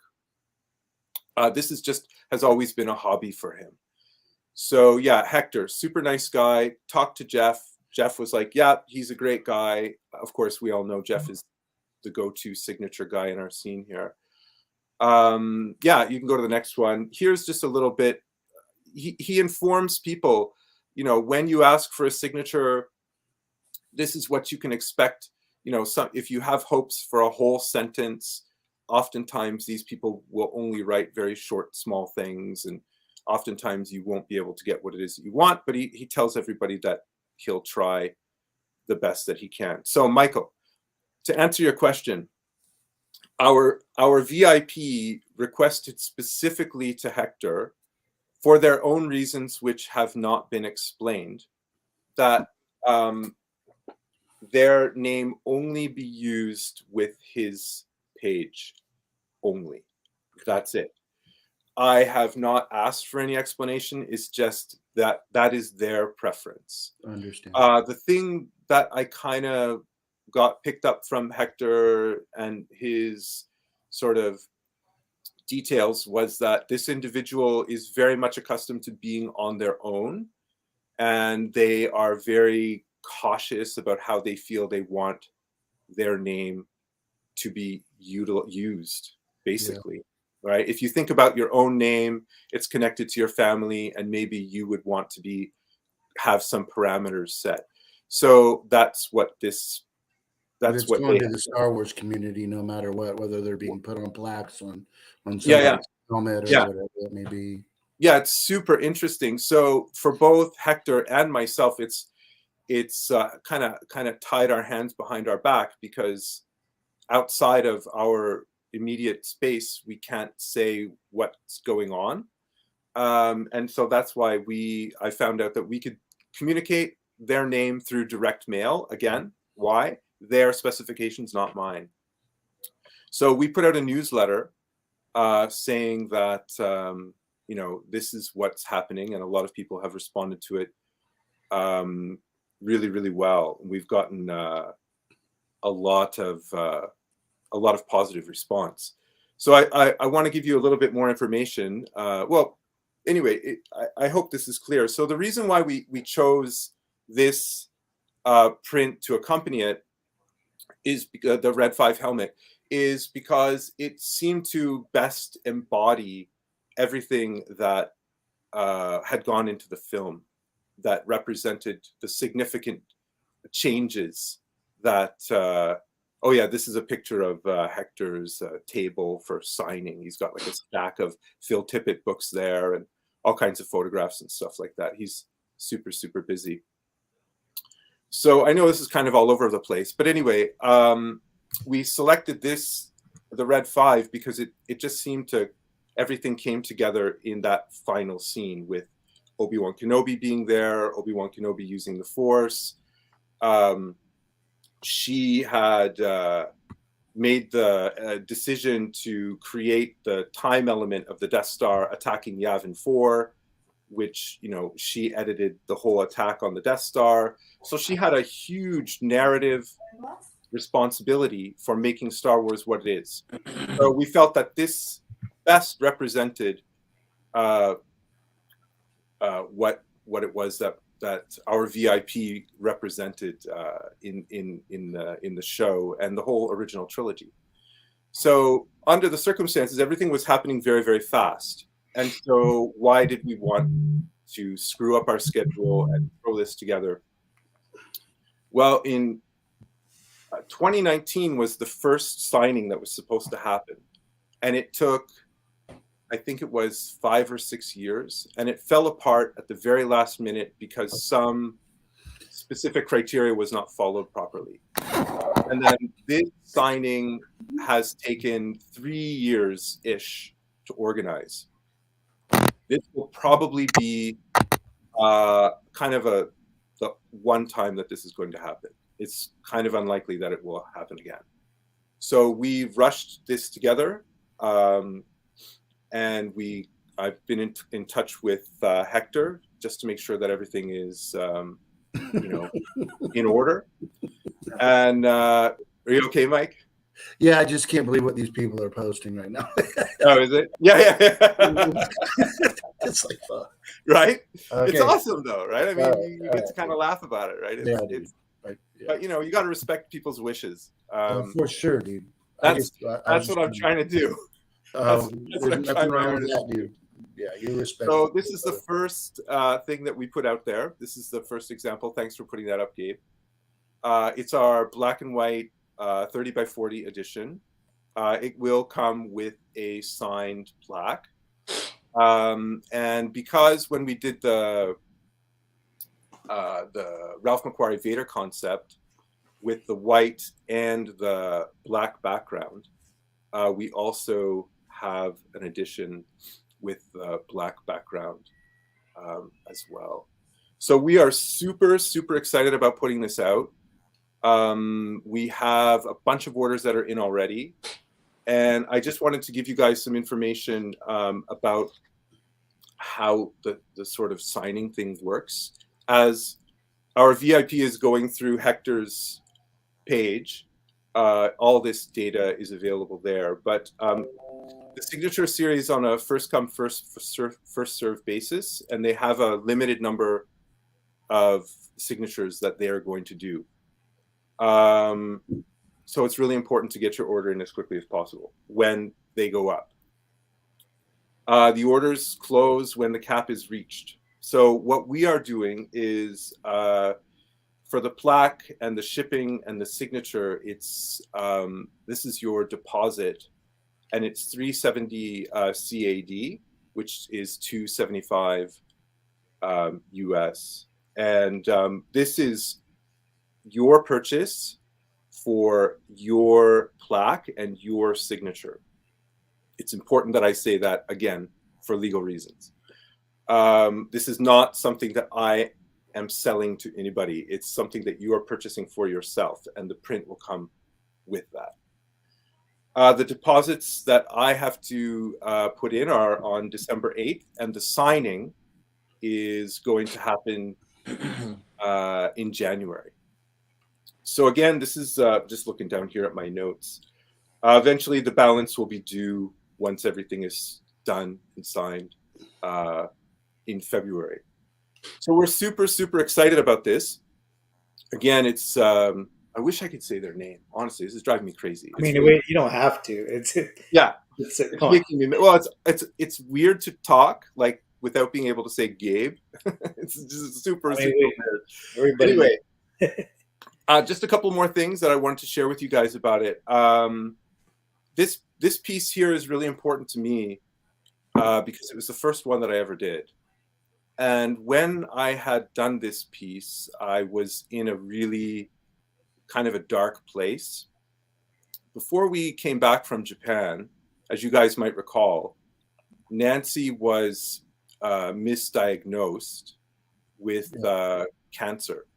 Yeah, and so at the time she was pregnant with our now 10-year-old. And so it was really, really difficult the last few weeks in Japan and leaving Japan and getting to the States. It was a very, very, very dark period. And finally, again, we realized, or we were told in the States, that it was a misdiagnosis and that everything was fine. But even after that, you're carrying around the intense darkness of thinking that your spouse is going to be gone, and you're going to lose your kid, and everything was just basically going to be over. Not only that, but unfortunately, while I was in Japan, I had this insane injury, which lasted about 7 years. That was a source of intense chronic pain. I couldn't walk or run or anything like that for a really long time. And so when I sat down to decide, how am I going to pull myself out of this? Because now I have a wife and now I have a kid, and I have to get myself out of here. I was not in a good place. And so the place that I turned to was Star Wars. For me, this literally was my symbol of hope without any hyperbole or exaggeration. It was what got me out of this really, really dark place. And this was the first one. So for me, this is a significant release because I get to do it with our VIP, who was very much responsible for bringing this to us and making it what it was, so that it would mean what it does in our lives, if that makes sense at all. Yeah. So I have a strong emotional connection with this, and just the way all of this has gone has been really, really exciting for me, and I just couldn't be happier to do it. Just a couple more points, and then I'll shut up for you guys. I wanted to mention that, of course, sometimes I speak with my friends about what it is that I'm going to do, and I just wanted to give some credit where credit is due. So I spoke with Lee. Maybe you guys know him. Yeah, I spoke with Lee, and he was saying, "Hey, man, how about you put?" I heard he's an asshole. He's a total fucking cocksucker. But you gotta watch out for that guy. But you know, if you think he's bad now, wait till the fame of all of these Facebook postings of his house goes to his head. It's gonna just he's gonna be this unstoppable force of FU. Anyway, I love Lee. He's a super charming guy. And he said, "Yo, dog, why don't you throw some color on the Rebel logo?" Charming is a funny word for me, dude. I'm sorry, dude. Mike, if you're happy, I'm happy. I understand. Love you, as long as this happens. Oh yeah? Watch this. Watch what? Follow Matt. There you go. It's still going. They're making fun of me, babe. Classic. Nothing. They're making fun of my laugh. Yeah. No, man. I'm sorry, Marcel. Keep going. We got. Like, we're your friends. We would never do that. Wait, has Denise not seen that video? Oh yeah. She's like, what the hell? She has. So I spoke with Lee. Lee was like, "Yo, dog, why don't you throw some color on there?" And so we created a bunch of different variants. And I also spoke with Luke, that Star Wars guy, threw out the variants to him, and he put in his 2 cents. I spoke to Alan, our printer. And of course, I also spoke with Gabe. And I'm mentioning this because it's really nice to have so many friends in the scene. It's just really great to be able to turn to different collectors and ask their opinion, and to get really great, honest answers and help. So with that said, we also have a couple of more editions of this that we're offering with the color variants. So we have our color on white and our color on black. So we have black and white original and black and white in color. And I wanted to just thank you so much, Gabe and Lee and Luke and Alan and whomever else I may have asked. I wanted to mention that we've reached out to, we know screen accuracy is important to everybody. I've heard from David Boudreau about some color accuracy. I talked to Jason Eaton Helmets aren't really his thing, but he's always very helpful, of course. Another gentleman goes by the name of Dustin Walruff. He's a craftsperson. He makes pistols and sabers and helmets and stuff like that. So yes, Force Queen is the signature you're going to get. And so we are looking around for the OG colors that were used. Dustin has shared with me some of the paints, that type of thing. So we're going to do our absolute best to get the best possible colors for these pieces as possible. So all these are up on the website now. They are good to go. The sooner the better, as the number of signatures that will be available is extremely limited. How are people going to want to go forward when they don't know who it is when they see Force Queen? I mean, well, Marcel, it was tough, because I thought I would use Force Queen as a nickname for you, Mike, but because I am the Force Queen. But Marcel, I want you to know on a serious note, dude, you're doing a great job. No, so we put out a newsletter, and if this is pulled off, it'll be really, really cool. Thanks. I mean, this is kind of once in a lifetime thing, and I hope it happens. Yeah. Well, that's why we can't say the name and all this stuff. We want to make sure that this doesn't fall through. It's very exciting. I don't really have much else to say about it, except we had to throw this together really, really fast because the opportunity came up super fast. This totally wasn't in our schedule, but we wanted to make it happen, and we hope that it's something that people enjoy. We've got a bunch of orders. Oh, do you want to come in and say hi? Hey, I want to ask you something real quick. Hey, lady. Hi, Nancy. How are you? How's it going? Hey, thanks for the follow. I just saw. Oh that. Yeah. Of course. Appreciate that, Marcel. I want to say real quick. I love the color. I like that Lee brought that up on the color of the helmet.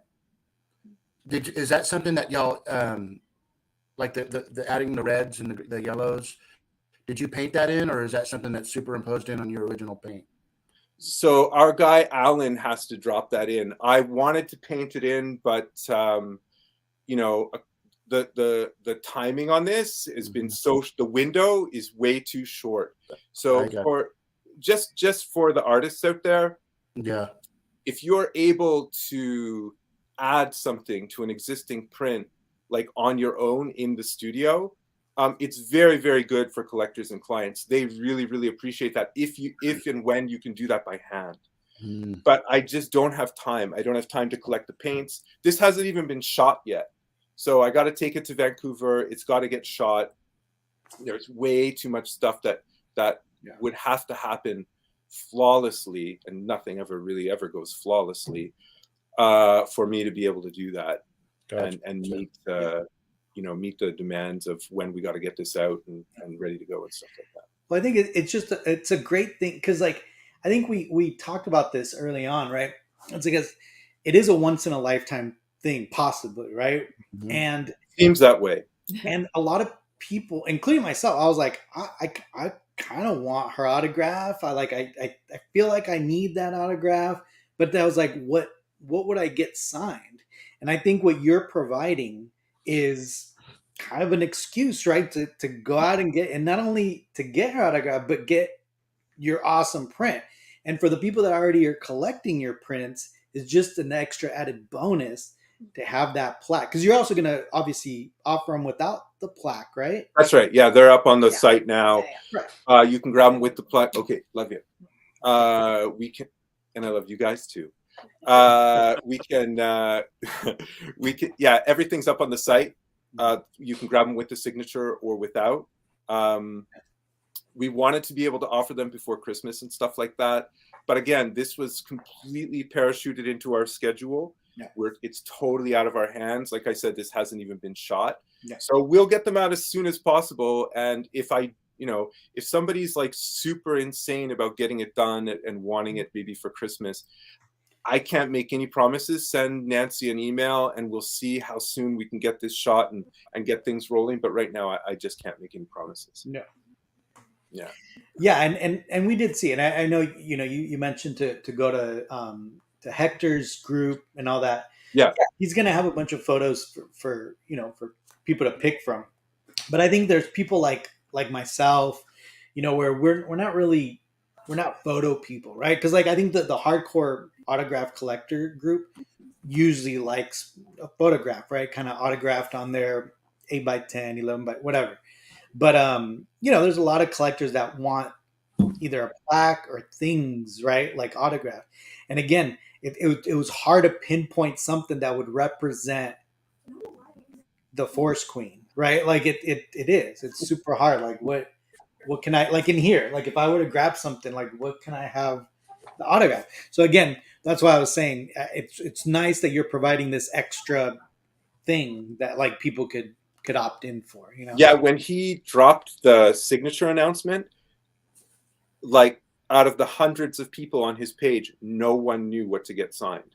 Like collectors were asking each other, I don't know, I have this signed picture of a Star Destroyer. Is this appropriate? Or they had a signed Macquarie print of the Macquarie print of the X-Wing and the TIE Fighter in the trench run. They're like, well, I have this signed Macquarie print. Maybe I should get that signed by her. And everybody's like going, no, no, no, no, no.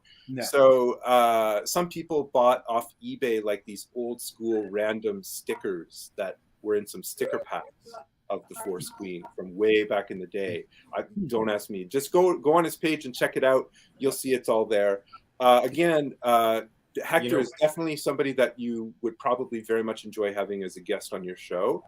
Very, very interesting history. He's, met all the guys and girls that and love. So anyway, thanks so much, Gabe. All the viewers. Thanks, guys, for having me on. Go ahead, Mike. Sorry. I'm just gonna say all the viewers are loving this Force Queen thing. As long as we're having fun, that's the most important thing, guys. That's right.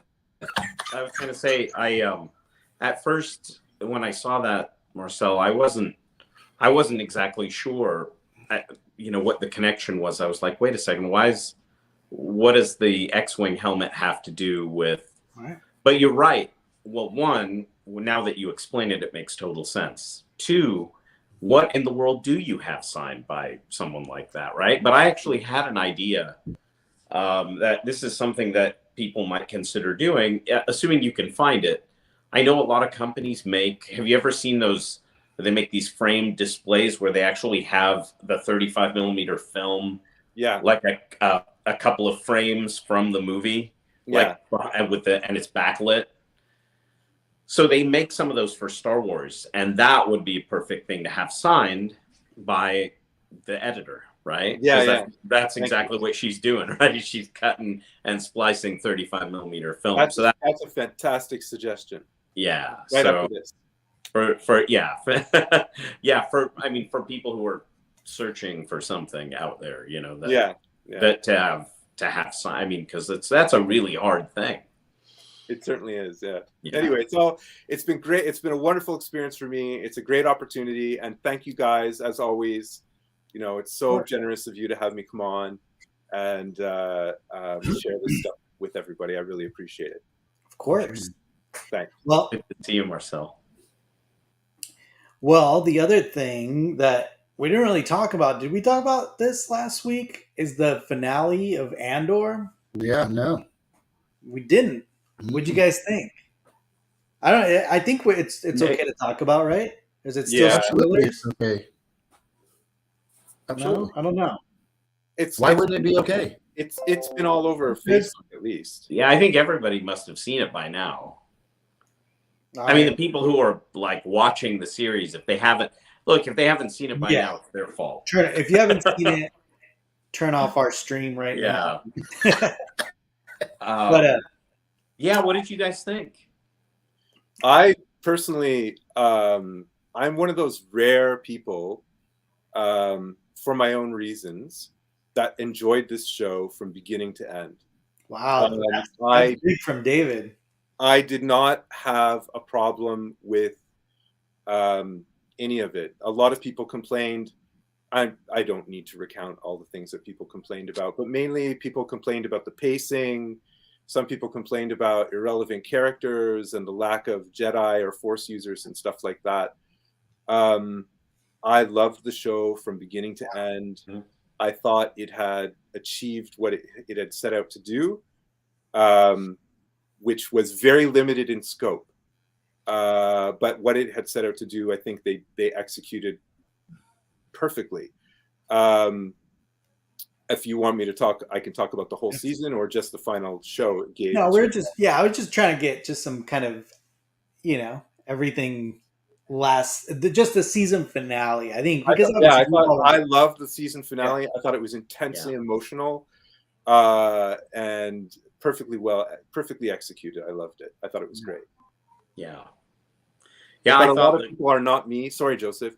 I'm kind of I think a unique kind of person. I didn't have any expectations going in. There was nothing I wanted from the show, and I'm sort of a fan of history and political science and sociology, and of course Star Wars.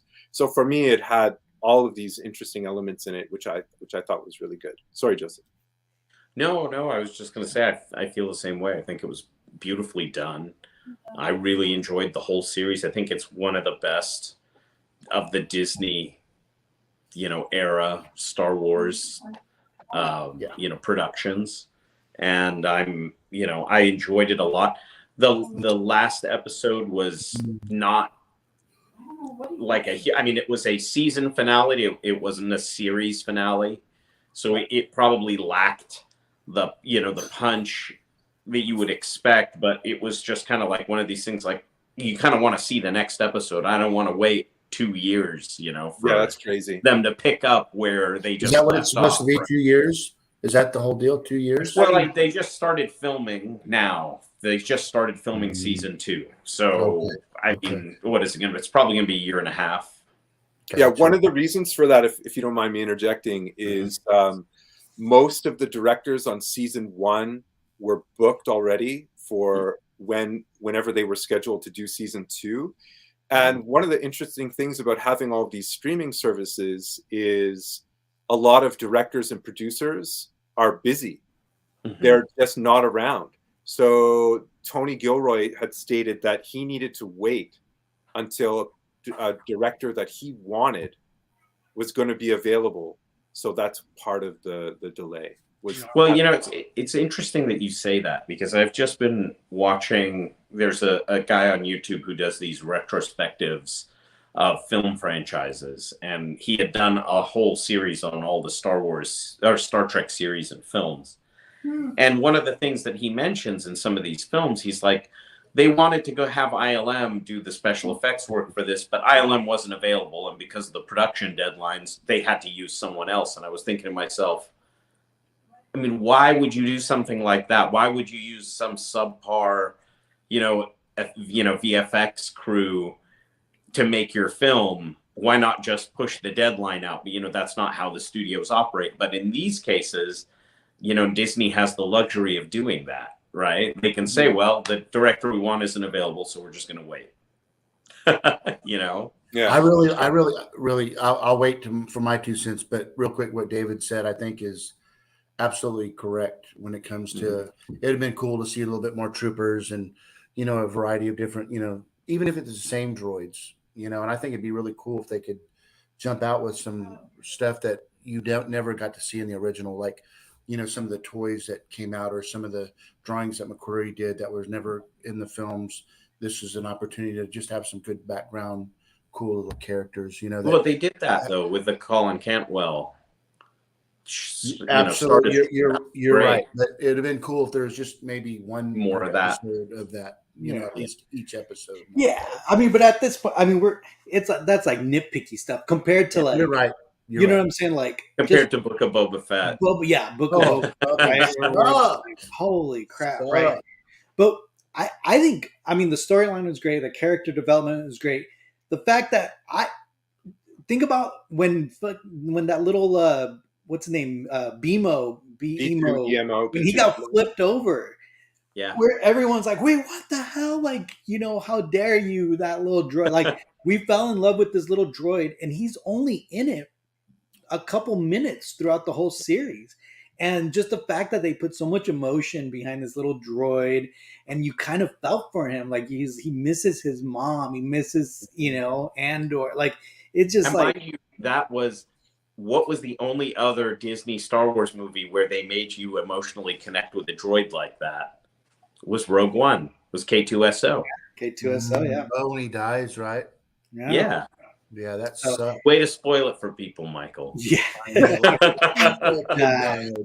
It would have been cool Yeah. if, like if they were when they were kissing in that scene that Gabe has that awesome autograph photo. Then you see him like all fucked up in the ship leaving and like waving at him in a ship, and he gets away and lives or something. Oh man.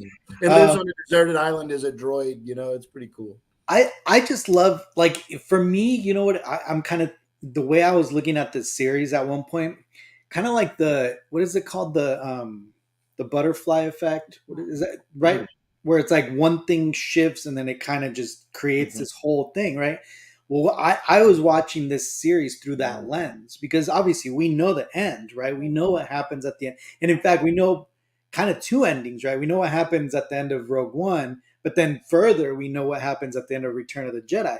So it's like these little things that are happening, right? Like Andor, or Cassian working on the little star pieces, right? That eventually become the Death Star, which eventually kills him, and eventually, they destroy. So it's kind of like these little this butterfly effect where, they're writing the history of what's going to happen. And I think they just did such a good job at that, right? With that, unlike Book of Boba Fett, where it's like, okay, we know what happens to Boba Fett. We know he's in the Sarlacc pit, but then they just go and just give us some shitty like version of his escape, right? This one's actually really methodical, very like kind of thoughtful. Like every little process is building up to something that's going to well written, something greater. So yeah, I mean, it's very well written and well executed. And I love, what I really loved about this is seeing kind of the nuanced characteristics of the various, not just the character, but of the movement itself. Like watching Luthen see all of that chaos unfolding, right, during the funeral. And there's almost a point where you look at him and he looks like he's reveling in it, right? He's happy because he knows that that this is the violence that has to take place in order to bring down the Empire. And, that's what they wanted to do. Oh, don't mention Book of Boba Fett. Yeah, but it's, and like when Cassian talks about, about the Empire and how how arrogant they are and how bloated a bureaucracy they are and how that influences their, the way they see everything. I just think all of that stuff, those nuanced perceptions are very important in crafting a really good story. 100%, Joseph. Yeah. I think this is a very important point too, right? The weekly anticipation, because I don't know if the show would have worked as well if you had them all back to back. And I know a lot of people are complaining, it's like, oh, it's slow. Now I got to wait for next week and all that stuff. But it's kind of like back in the 80s, right? The 90s. Gotta wait. We had to wait. We had to wait through commercials. We had to wait, until the next, episode came out. And I think it kind of gave us back that sense of appreciating every episode as they're coming out. And there wasn't a single episode where I walked off like, oh, that was horrible. Like that was just like, it wasn't. Everything led to something and kind of moved the story along. And it's Star Wars for adults. Like I don't know. It's just, well, we've become spoiled in the era of streaming and binge watching. I started a show last night called Messiah. It's on Netflix. I don't know if you guys have seen it or or know what it's about, but it's insane. I watched the first episode. It sucked me in. I watched 5 subsequent episodes last night. I watched 5 hours. I was up until 2 a.m. And then I got up this morning and I just wanted to go back and keep watching it. It's crazy. Wow. And, so I think that's changed us a little bit. So now that when you have to watch an episode and then wait a week, it's different. It's a different experience. Yeah. Yeah. Yeah. And again, I think because of the storyline and how Mhm. it was progressing slow, but I mean, we're getting a lot of information. And you got to remember, how many storylines were they following, right? They're following Cassian's storyline. They're following kind of Bix, storyline kind of in their hometown. They're following Mon Mothma's storyline. And they're following, what's his name? Luthen, right? Mhm. So I mean, there's a lot of storylines kind of playing at the same time, all interconnected, but different. Mhm. So I mean, the fact that we got so much story and so much background, and again, what about like Mon Mothma, right? Like we didn't really we knew she was there, right? She led the rebellion. We saw her in Return of the Jedi, but like, how cool is it to know kind of this backstory, even like her religion and her Mhm. kind of like pushback against that religion, but then has to like concede to it because of the money and because the daughter is starting to become kind of hyper religious.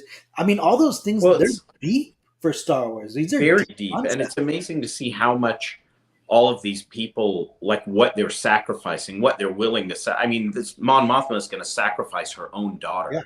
She's yeah, gonna she's gonna marry off her own daughter to some mafia son, yeah, right? That she would never associate, just to hide some of her financial transactions, yeah, right? And the same. You heard the whole monologue from Luthen about what he's sacrificing, right. and what they're all going through, and then you see just the little things like the two women. I can't remember the name. Mon Mothma's sister and the Indian Yeah. woman.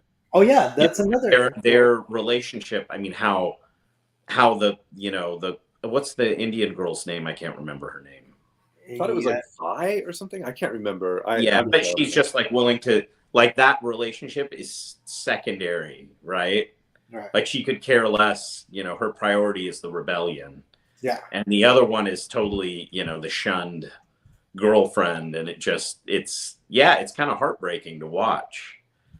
Yeah. All of these relationships fall apart.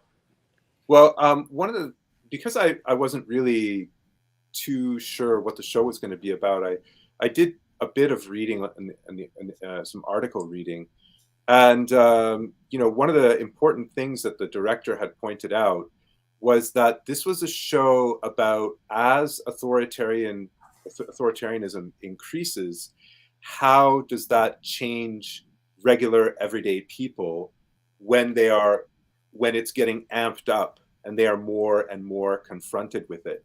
So, Mhm. for example, with the two gals that are having a relationship, one becomes more committed to her fight against it, while the other realizes the value of the relationship is more what she's in it for, right? It seems like that's where they're splintering. Another thing is, right from the get-go, Andor is kind of like you. Andor is the guy who, and you see some complaints about his acting where he's not really reacting. He's not having these huge emotional experiences or, action sequences or whatever. And you can see that he's watching and observing and calculating and making determinations. And so in the first arc, he's on this thing looking for his sister. And I think him looking for his sister was the only mistake that the show made, because him looking for his sister has nothing to do with him becoming a rebel. And that's what the show is about. So he has this run-in with these third-party Empire security guards, and then that goes into his Aldhani attack, so more exposure to the Empire. And he tries to run away with his cash. He gets thrown in jail, and that's more of an intense experience where he cannot avoid the Empire, and he learns more about what they're doing, until finally he can't even go back to his mother's funeral without the Empire, being this massive presence. Until finally his mother is the one who tells him and everybody, Mhm. there's nowhere to go. Yeah. Open your eyes. And so finally at the end, and some people would complain that there was no resolution to the series. The resolution to the series was him becoming a rebel. So it's Right. not about the broader rebellion. The show, in my estimation, if in my humble estimation, is about what compels a person to face the reality of an authoritarian situation. In this case, it's the empire, and to finally feel like as they have no other choice but to fight against it, which is brings us to the very last scene. Where are you saying, Michael? I was just going to say, I think the sister thing at the beginning was just to show the sensitivity there was still a little bit of heart left in he had a little bit of soul left. Yeah. He had to turn into, what the rebellion, what the empire's all about. And he just, that heart turned to stone. 100%, Mike, 100%. Because at the beginning, he's talking to everybody to cover for him. For all of the crap that he was doing and all the debts that he had to pay. And then he was trying to escape in that ship to get the hell out of Dodge.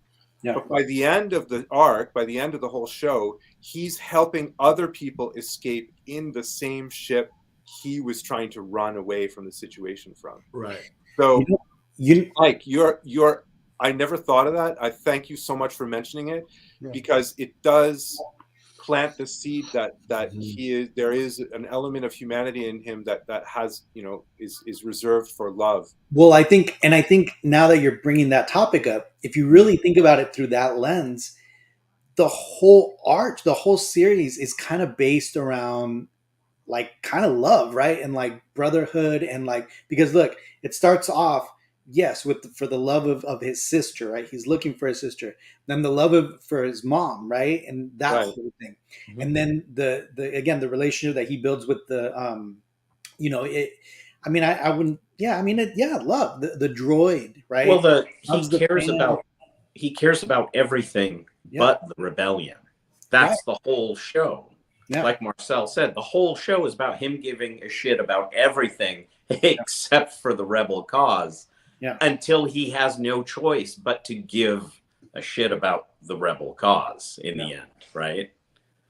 Well, and then you also see like these other relationships too, like based around like different interpretations of love, right? Like the what's the guys with the mom? I forgot the guy who got fired from Cyril. What was his name? Cyril. Is that the name of the one with the mom? Call him Cereal because he's eating that cereal. Cereal guy, right? Even that relationship, right? You're kind of seeing it, and in some cultures, that's how moms treat their kids, and it's a way of them kind of showing love. They're caring about. Look, let's not mention she's a Jewish mom in that. Hey, how many of you guys thought? Because Armando just brought up this topic, and it made me think about it. When you saw that Tydirium shuttle land and the things go down, how many people thought Vader was going to come out of it? I didn't think he was going to come out of there. Yeah, that would have been badass, though. You know what I mean? Or the Emperor, or Palpatine, or Tarkin, or somebody I expected to come out of there. You know which other one? A little weird, that sexual tension between the general lady and then that other guy at the very end, where they're like, I was like, whoa, what? I thought she made a bang in there. That's exactly. You know what's interesting is that scene was on their first day of shooting. Oh, really? Yeah. They had to go into that scene at the beginning. Well, I thought something was going to happen there because they're both so effed up, right? Mentally. He's got real issues. She's got issues. I figured that's what was going to happen in that scene there in that back room. She's confused. She doesn't know what she wants. Gabe, a little bit more, and I thought you were going to start quoting Rose Tico there. Not fighting what we hate, but saving what we love. No. we need Matt. Where's Matt? I again, like when he came back and his mom was dead, and he's like, I was coming back for her, and his friend said, like the writing in this show is so epic. It has stated things. I'm in my 50s and I've never heard them written or said this way. Where his friend says, at the end of what his mom says about him, and he says, she loves you more than anything you could have ever done wrong. Yeah, Right. I love that. Or in the middle of the series, he's like, but I'm gonna miss you. And she's like, that's just love, you know. And Luthen's speech and some of the lines from the manifesto were quite interesting. And another point I wanted to bring up was how this is kind of like a weird counterpoint to A New Hope, because the context of A New Hope was, in the United States, times were very dark in a post-Vietnam War era, and people were, you know, around the world, but particularly in the States, kind of had a sense of loss and were experiencing kind of like a negative frame of mind. And so Lucas, one of his inspirations was to create something that people could be hopeful about and, you know, find joy in and feel, you know, well, like what you said, Gabe, in a sense, kind of love again, but not for a person, but just for life. And I think in a lot of us, like Star Wars, you know, it did that, you know, and like I was saying about this print, like, I mean, it just did that for me, and there's just no denying it. And in my darkest time, that's where I went. And it's a weird thing to think about, but that's kind of the meaning that it has for me. Whereas this is like the opposite end of the spectrum, where it's like, we are in challenging times. We are facing a difficult situation, like the audience, us, you know, and the manifesto itself was one of hope. And his Marva's speech was one of, you know, stand up, like do something. And the, you know, the manifesto's final statement, and somebody was just try to be the better person, just try to do the right thing. So I thought that was quite kind of interesting in relation to A New Hope.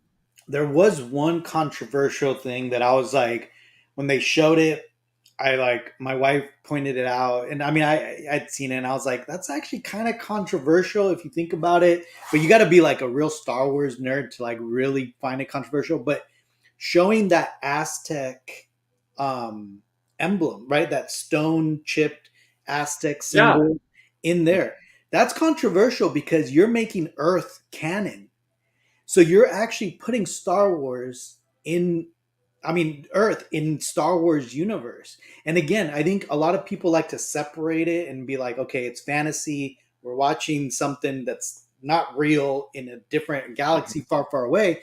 But at the same time, by showing this Aztec piece, basically saying that, hey, we exist in this same universe and it could actually be happening in a far, you know, in a galaxy far, far away.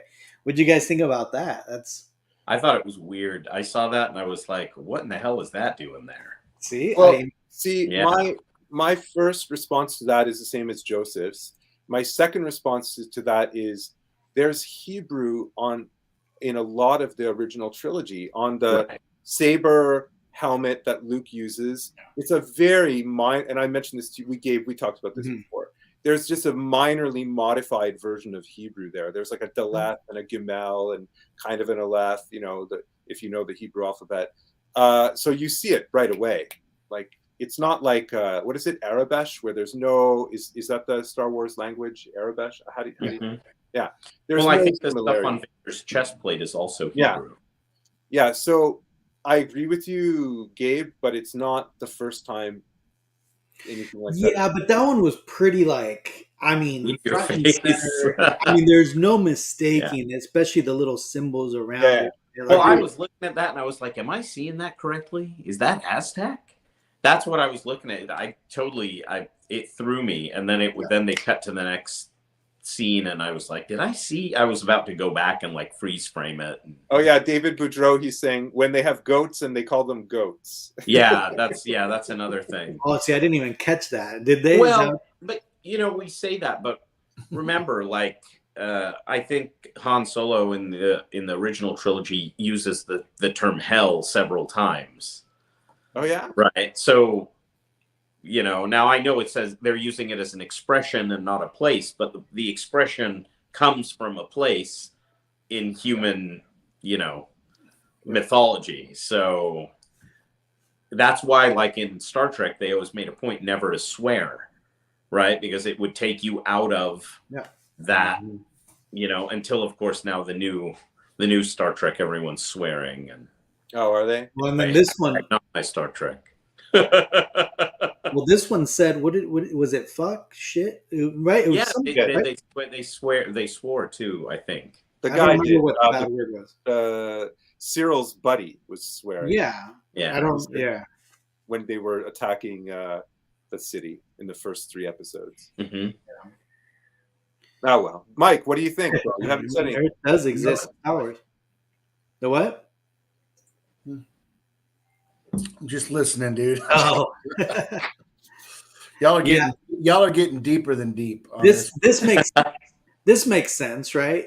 Right? Yeah, he's Mexican. Diego Luna's Mexican. Oh. Maybe he wanted to show like a little piece of his culture. That makes sense. But and that was my first thought. I was like, oh, Diego, like he wants to. Gabe, yeah, represent. Gabe, you're the director. Yeah. And he comes up to you and says, "Boss, I'd like to have this in the shot. Really important to me. It's going to be there for 3 seconds. Only the super nerds are going to pick up on it." I would say yes, because I already put the freaking Indiana Jones fertility idol in that room. I already put, the freaking the stones in there, right? So you already kind of broke that wall. So, and if you say no, you're canceled. Well, isn't he a producer, right? He's one of the he gets a producer credit on this, so yeah. I mean, he gets a say. Yeah. But for the people that were like, this isn't Star Warsy enough, like I totally get it. Like when that Cantwell class ship was doing their work on Luthen's ship, and that was just like 100 to me anyway. I just felt that lightheartedness and the energy, that Star Wars vibe. It was just, it really popped, and I appreciated it when it happened. And so I definitely because of how I observed the film, it doesn't mean that I don't understand other people's points. I do. Oh, I just happen to love it from beginning to end. I thought it was great. Yeah, no, I mean, same. I like I said, besides again, little nitpicky things like that. Again, I'm very into, and who was it? You, Joseph, or we were talking about being in the movie. I want to be I don't want to get taken out of the movie. Correct. And I think that Aztec thing did that for me.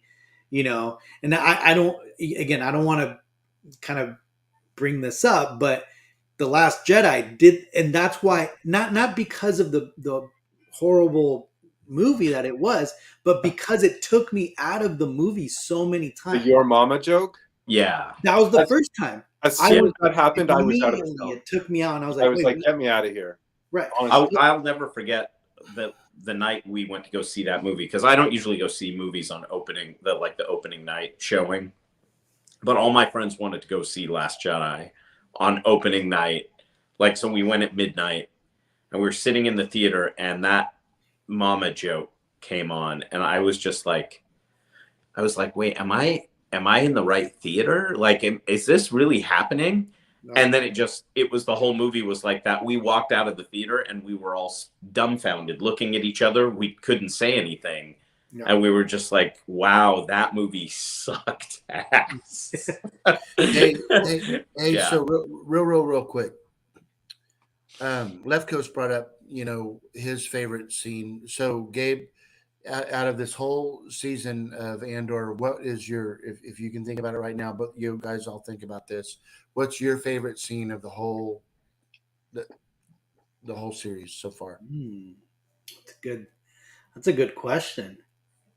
While you're thinking, Marcel, I Can't Swim was kind of, I didn't see it coming. That was good, dude. That was really good. Man. It was so human, and you're like, well, he's fucked. Yeah, that was really good. It turned the whole context of the show, that 3-episode arc, on its head, because he knew all along. Obviously, everybody knows this. This has been said to death, But when you're processing, oh, he knew all along he wouldn't be able to get out of there. Yeah. Right. That And would have been cool if so- they would have pushed him off, and then he kind of like helped him to the end. But Yeah, or something. now So it's in your imagination. that was just his performance was outstanding, and the way he just that scene was just a remarkable scene. I can't pick a favorite, but definitely among the top 3 favorites, that would be one of my favorite scenes. Joseph? Hold on one second here. Sorry, for whatever reason okay, there we go. Okay. So I would have to say my favorite scenes tend to be not action related but dialogue related. So I would have to say my favorite scenes were when Andor describes to Luthen about the Empire, about how they're so arrogant and and they're so happy with themselves and bloated on power, because that really describes the entire mindset of the Empire right there, right in that in that one scene. And I also like Luthen's monologue where he talks about what he's sacrificing to be part of the rebellion. Those would be my favorites. Ryan just sent me this. Hold on. That's I got good. So, Gabe, while you're pulling that up, what do you think your favorite scene is? Oh man, I mean that last scene was pretty like hardcore, right? Like that, just the hologram with everyone. It was so emotional. It was kind so of rushing emotional. That part, Gabe, you like when the tank blew up? That was pretty cool, right? Yeah, I like that even better. I bet you like that one a lot. You like that scene a lot, but check this out. Funny enough, the part, and I didn't even know about it until I looked online and I saw it. But that final scene, I think was just the most beautiful shot. Like I just love that final little shot of the Death Star all deconstructed. Yeah, I mean, that to me was just like, oh, that's so beautiful. And it's kind of like almost like, remember in Rogue One when they're like putting the dish on? It's like, So that's exactly what I was thinking when I was watching that part. Yeah. So I would say it's between that, right? Between the Death Star scene or just kind of that whole end part, kind of sparking the rebellion, basically, Her hologram was just amazing. Her outfit and everything. It was. Yeah. How about you, Mike? Man, I've got to just say that for sure the Cantwell scene was really, really a very kind of an emotional. It's like, wow, what a great tribute. And I know it's kind of out of the story, but it's really cool that Disney put that in there. And, just the simplest things like them walking on the mountainside and that freaking the fighter comes rolling through and, comes real low by the water. And I loved that part. I mean, this show made the Empire fearsome. Thank you. Like fearsome. Yeah. Can't swim. Can't swim. Yeah. It's got a rubber ducky. Yeah. Oh man. Little flippers. Funny, right? But yeah, man, overall, everything I think was great. Hopefully, so what do we have next? What's Mandalorian season 3? Mandalorian season 3 is coming up next. Mm-hmm. So that's a good follow up, right? I mean, they've been doing really good with that. And then Ahsoka, right? Early next year. And then I don't know what's next after that. You guys all caught the Tales of the Jedi stuff, right? Yeah. Yeah, that was good. Yeah, you watched that, Michael? Yeah, you watched it. We talked about that. I did. I thought that Super. was That was really, just really epic. interesting, actually. Yeah. Hey, Pete, welcome. Dang, Pete, it's like 12:40 your time. Man, I would love to relive Pete's collection. I just love seeing all those monster masks and stuff. It's kind of like silly, but like seeing all the Muppets in David's collection, just the stuff you just don't see very often. Pete and I have been talking recently about some of the J&D Studios statues and how we're going to have to start donating organs to afford them. Yeah. Yeah. Because Yeah. he's Cinematography was good, David. That was really good. Yeah. You don't, Darth Wizzy doesn't think Willow's going to be very good. I'm looking forward to seeing Willow, though, you know. should not have been that completed at that time. Well, remember they started working on it right at the end of Revenge of the Sith, right? I mean, they already had the framework up at the very last scene. And somebody also mentioned that it's the exterior that appears to be completed. Right. There's still all the guts. Yep. Yeah. I thought that final brother. I thought that final Death Star scene reminded me a little bit too much of an apple, like. Oh. Hey, Gabe, did you like Bad Batch? Yeah. You know what? I like the cartoons because they give us a lot of context and a lot of like history for the prequels. Yeah. Which again, I mean, I'm sure like most of us, we didn't like the prequels, right? I mean, like when they first came out, we weren't big fans of it. I would safe to say, right? So it's nice to see these cartoons kind of give it a different light, and Yeah. it totally changed my perception of it. So For I sure. don't know, Gabe. I'm still waiting for my Jar Jar Binks life-size bust to arrive. Something tells me I'm not surprised at all. yeah, see, like Armando, yeah, it doesn't count the prequel. So that's what I'm saying. Like I think a lot of us, we just at the time when it came out, we were prequel haters, right? I mean, we were old enough to be like, yeah, these movies. See, I don't know. I love the prequel story. I just thought it was really poorly executed. Yeah, no, yeah, you're right. Yeah. I mean, it's just unfortunate that it was, that it played out the way that it did. But the story is genius. No, I'm hoping Mandalorian isn't gonna be cheesy just because it's popular and everyone wants to see it again. So it went for a third season and then it ends up, I like the littlest stuff like the Jawas, him, fighting the Jawas hanging off the sandcrawler and zapping all those Jawas. That was my favorite parts of it. Well, I think they're going to explore him going back to Mandalore, right? And the whole, the war and the kind of the defeat of their race and the destruction of the planet and kind of the fight for dominance again, right? With him and Bo-Katan, and I don't know. That's what it looked like where the story was going. You think he's going to end up with a bigger ship, or you think he's going to maintain the one he's got now? Oh, I don't know. I don't know if it's. He only had it for a couple episodes, so I'm sure that's gonna be his. And he has his little cockpit for Grogu. So Grogu, yeah. I'm sure it's gonna be the same.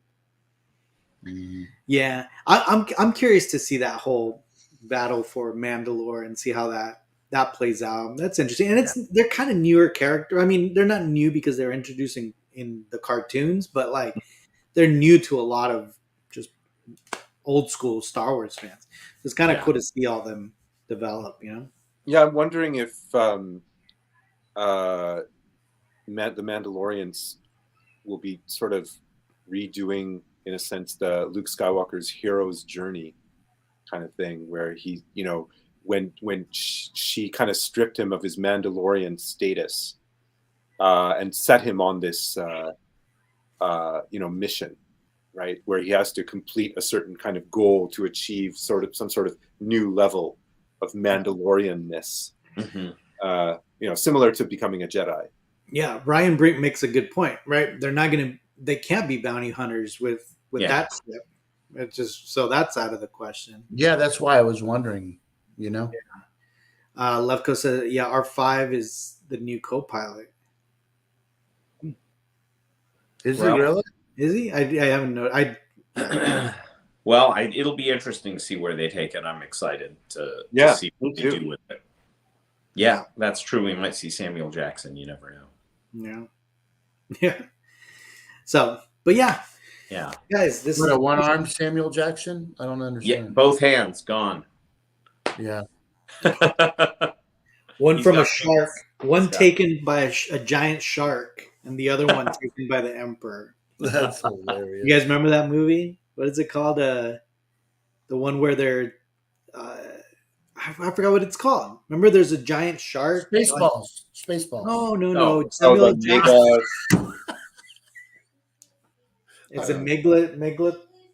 Oh, Deep Blue Megalodon. Sea. No, Oh, Deep Blue Sea. Oh, deep, Yeah, yeah. deep. Remember Samuel L's in it, and he gets his arm bitten by the shark. Oh, no, I I don't missed think I that ever one. You never saw seen that. it? No. Yeah. Yeah, but I think because he gets his hands cut off and then he gets blown out the window, right, on Coruscant. But I don't think he dies. Yes. Oh, he can fly. Yeah, I mean, hell, they all jump these huge distances and land, I right? mean, So Princess Leia could fly. Right. that's right. She can marry Poppins it. Then Yeah, why couldn't he? that's right. All right. So the one thing too I wanted to mention, since speaking of great movies and great film, everybody that's watching right now, as soon as you guys finish, you need to go watch Miguel's movie. So it's a short that he made. Now, keep in mind, so I mean, Miguel and his wife, put this together. They did such an amazing job. Um, the whole thing is in, I think, Swahili, right? And I mean, it's just amazing. Here, I'm gonna share my screen, and I'm not gonna play it, but I want you guys to go to YouTube and look up the voice of the Hollow. And I'm telling you guys. I mean, let me see. Is there the trailers in here? I'm not even gonna play with sound, but just check out. I mean, oh, sorry. I don't know what I did there. I think this is just his reel, but I'm gonna show you guys just kind of the beginning of this. Oh wow. And I mean, Miguel just did such an amazing job, and it's all in Swahili. I think it's Swahili, right?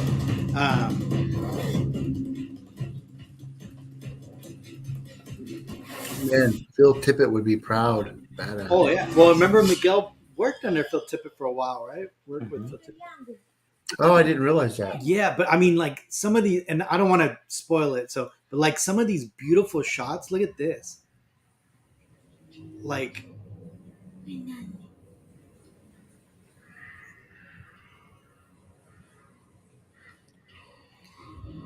and I just love that it looks like old film. I mean, just Miguel just and his team did such an amazing job. And this is all stop motion. It's not digital. It might be digital. Well, we'll ask Miguel if he's still on here. Oh yeah, he's still on here. Miguel, yeah, it's Swahili. Miguel, is this all digital or stop motion or a combination? Well, I don't want to give it away. You guys go It's to digital and hand YouTube. drawn. The Voice of the Hollow. Wow. I mean, go support. Congrats. Oh, brother. it says it's an Unreal Engine horror short. So Unreal Engine is the digital. Okay, so it's digital, but I mean, it is just amazing. Just, anyways, go watch it. Cool. Voice of the Hollow. Okay. Yeah, and yeah, there you go. Digital and hand drawn. Okay.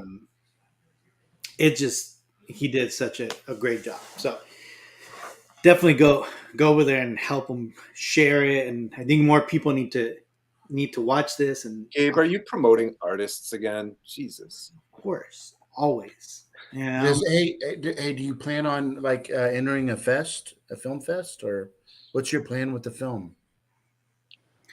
Oh, yeah. By the way, it's not for kids, so make sure you watch.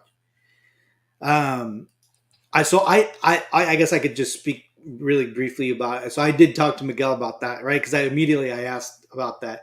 About And film he did mention that there are some, yeah, right, there's some festivals that he's going to enter, the ones that he's allowed to, right, that he's be able to do it, and it looks like he says want to do an anthology horror show.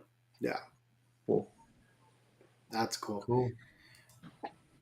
But yeah, it's great stuff. So definitely go watch it. I wanted to bring that up just obviously before we end the show at one point, because the word needs to get out. For sure, man. Yeah. That I'll out check for sure. Yeah. right after I finish watching the rest of Messiah, that I'm going to binge watch from now until tomorrow morning. Is it that good, huh? It's really consuming me because it's Is it very Messiah? interesting. Like, is that a religious thing, or is it just? Yeah, I Is it mean the nothing premise is about a guy who appears in the Middle East, and he's being followed by he makes a series of predictions. Anyway, it leads a bunch of people to think that he's the next coming of Jesus, and he's being followed, right, by a bunch of Syrian refugees. And they all think he's Muslim, but he really isn't. And that's the whole point. Like, he doesn't say anything. It's all about people projecting their beliefs onto him and following him, thinking he's this person. And every time he talks, he sounds like Jesus, right? He's saying things, but it's all very, nebulous, and it's all Ambiguous, open to yeah. interpretation. Huh?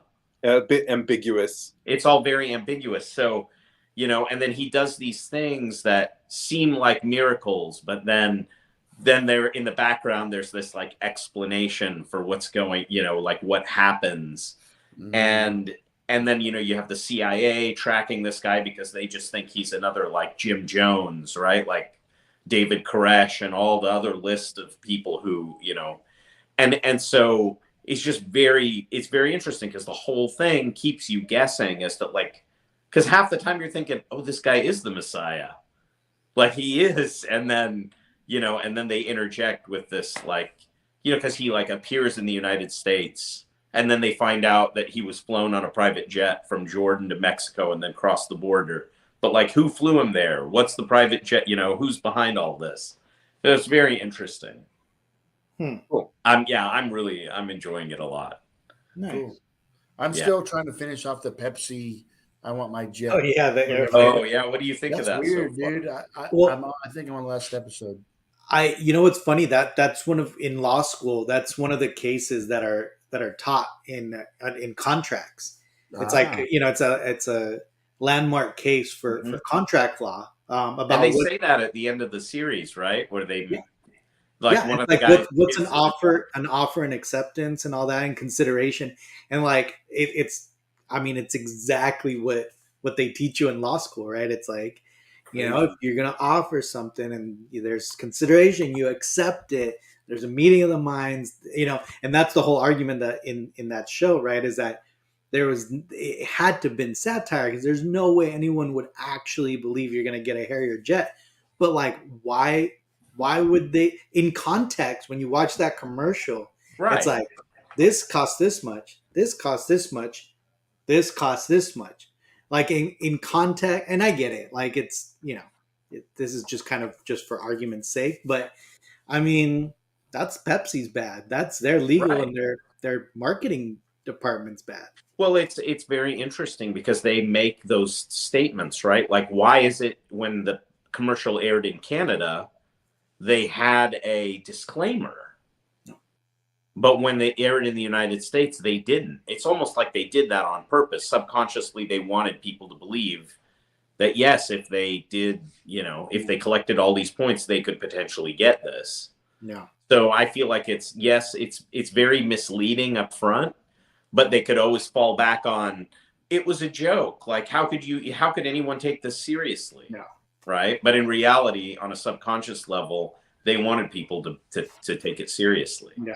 Yeah, but the Pepsi guys, they were starting to become like kind of cocky assholes because of it, which I think pushed them to the next level.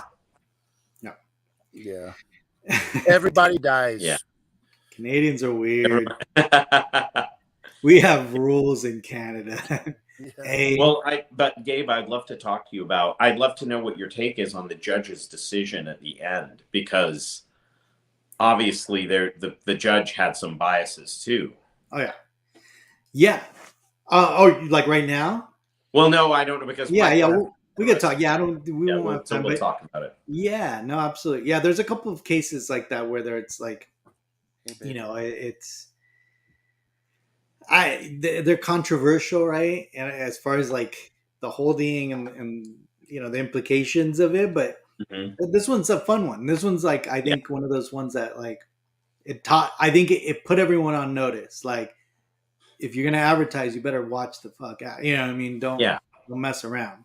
Yeah. And I love the fact that what's his name was involved in that case, Avenatti. Oh, That was crazy. See, that's where I left off. So right when they hired him, that's where I'm at right now. Yeah. Well, you'll see what happens with him. It's kind of it's He's a interesting. jokester, huh? Well, I mean, he's not your typical attorney. yeah. Or maybe I don't know, maybe he is, Gabe. I don't know. Right. No, I don't. Didn't he? Right? Didn't he go to like prison for? Yeah. Right. I mean, like he's.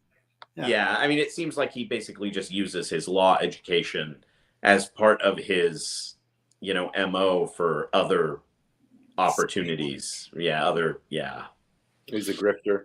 Yeah. a little bit. Oh yeah. 2 cases. Yeah, that was hilarious. Yeah. That was hilarious. It was actually 3 cases or so, right? No. But yeah, that was funny. Yeah. Hey, but I know, Joseph, you watched that deal on the 2 Mars robots. Did you see that? I haven't seen it yet. I saw the thing though. I'm planning to watch it. Yeah, The one on. Yeah. I'm very, very excited to see that. So Yeah, it's really good. Everybody, tomorrow, y'all need to watch that. It's really good. Yeah, we will. yeah. So we gotta watch Miguel's film. We gotta watch that one, Michael. We gotta watch Messiah. And Flash Gordon. Oh yeah, and by the way, Messiah, half of the movie takes place in Texas, Michael. So There you go. That's good. So I'm gonna leave you guys because it's the 3-hour mark, right? Yes. So Yep. thank you guys, everybody. I'm gonna leave you guys with a very special request here. Before I do that, any final words, everybody? I'm just excited about this special request. Special request, right? So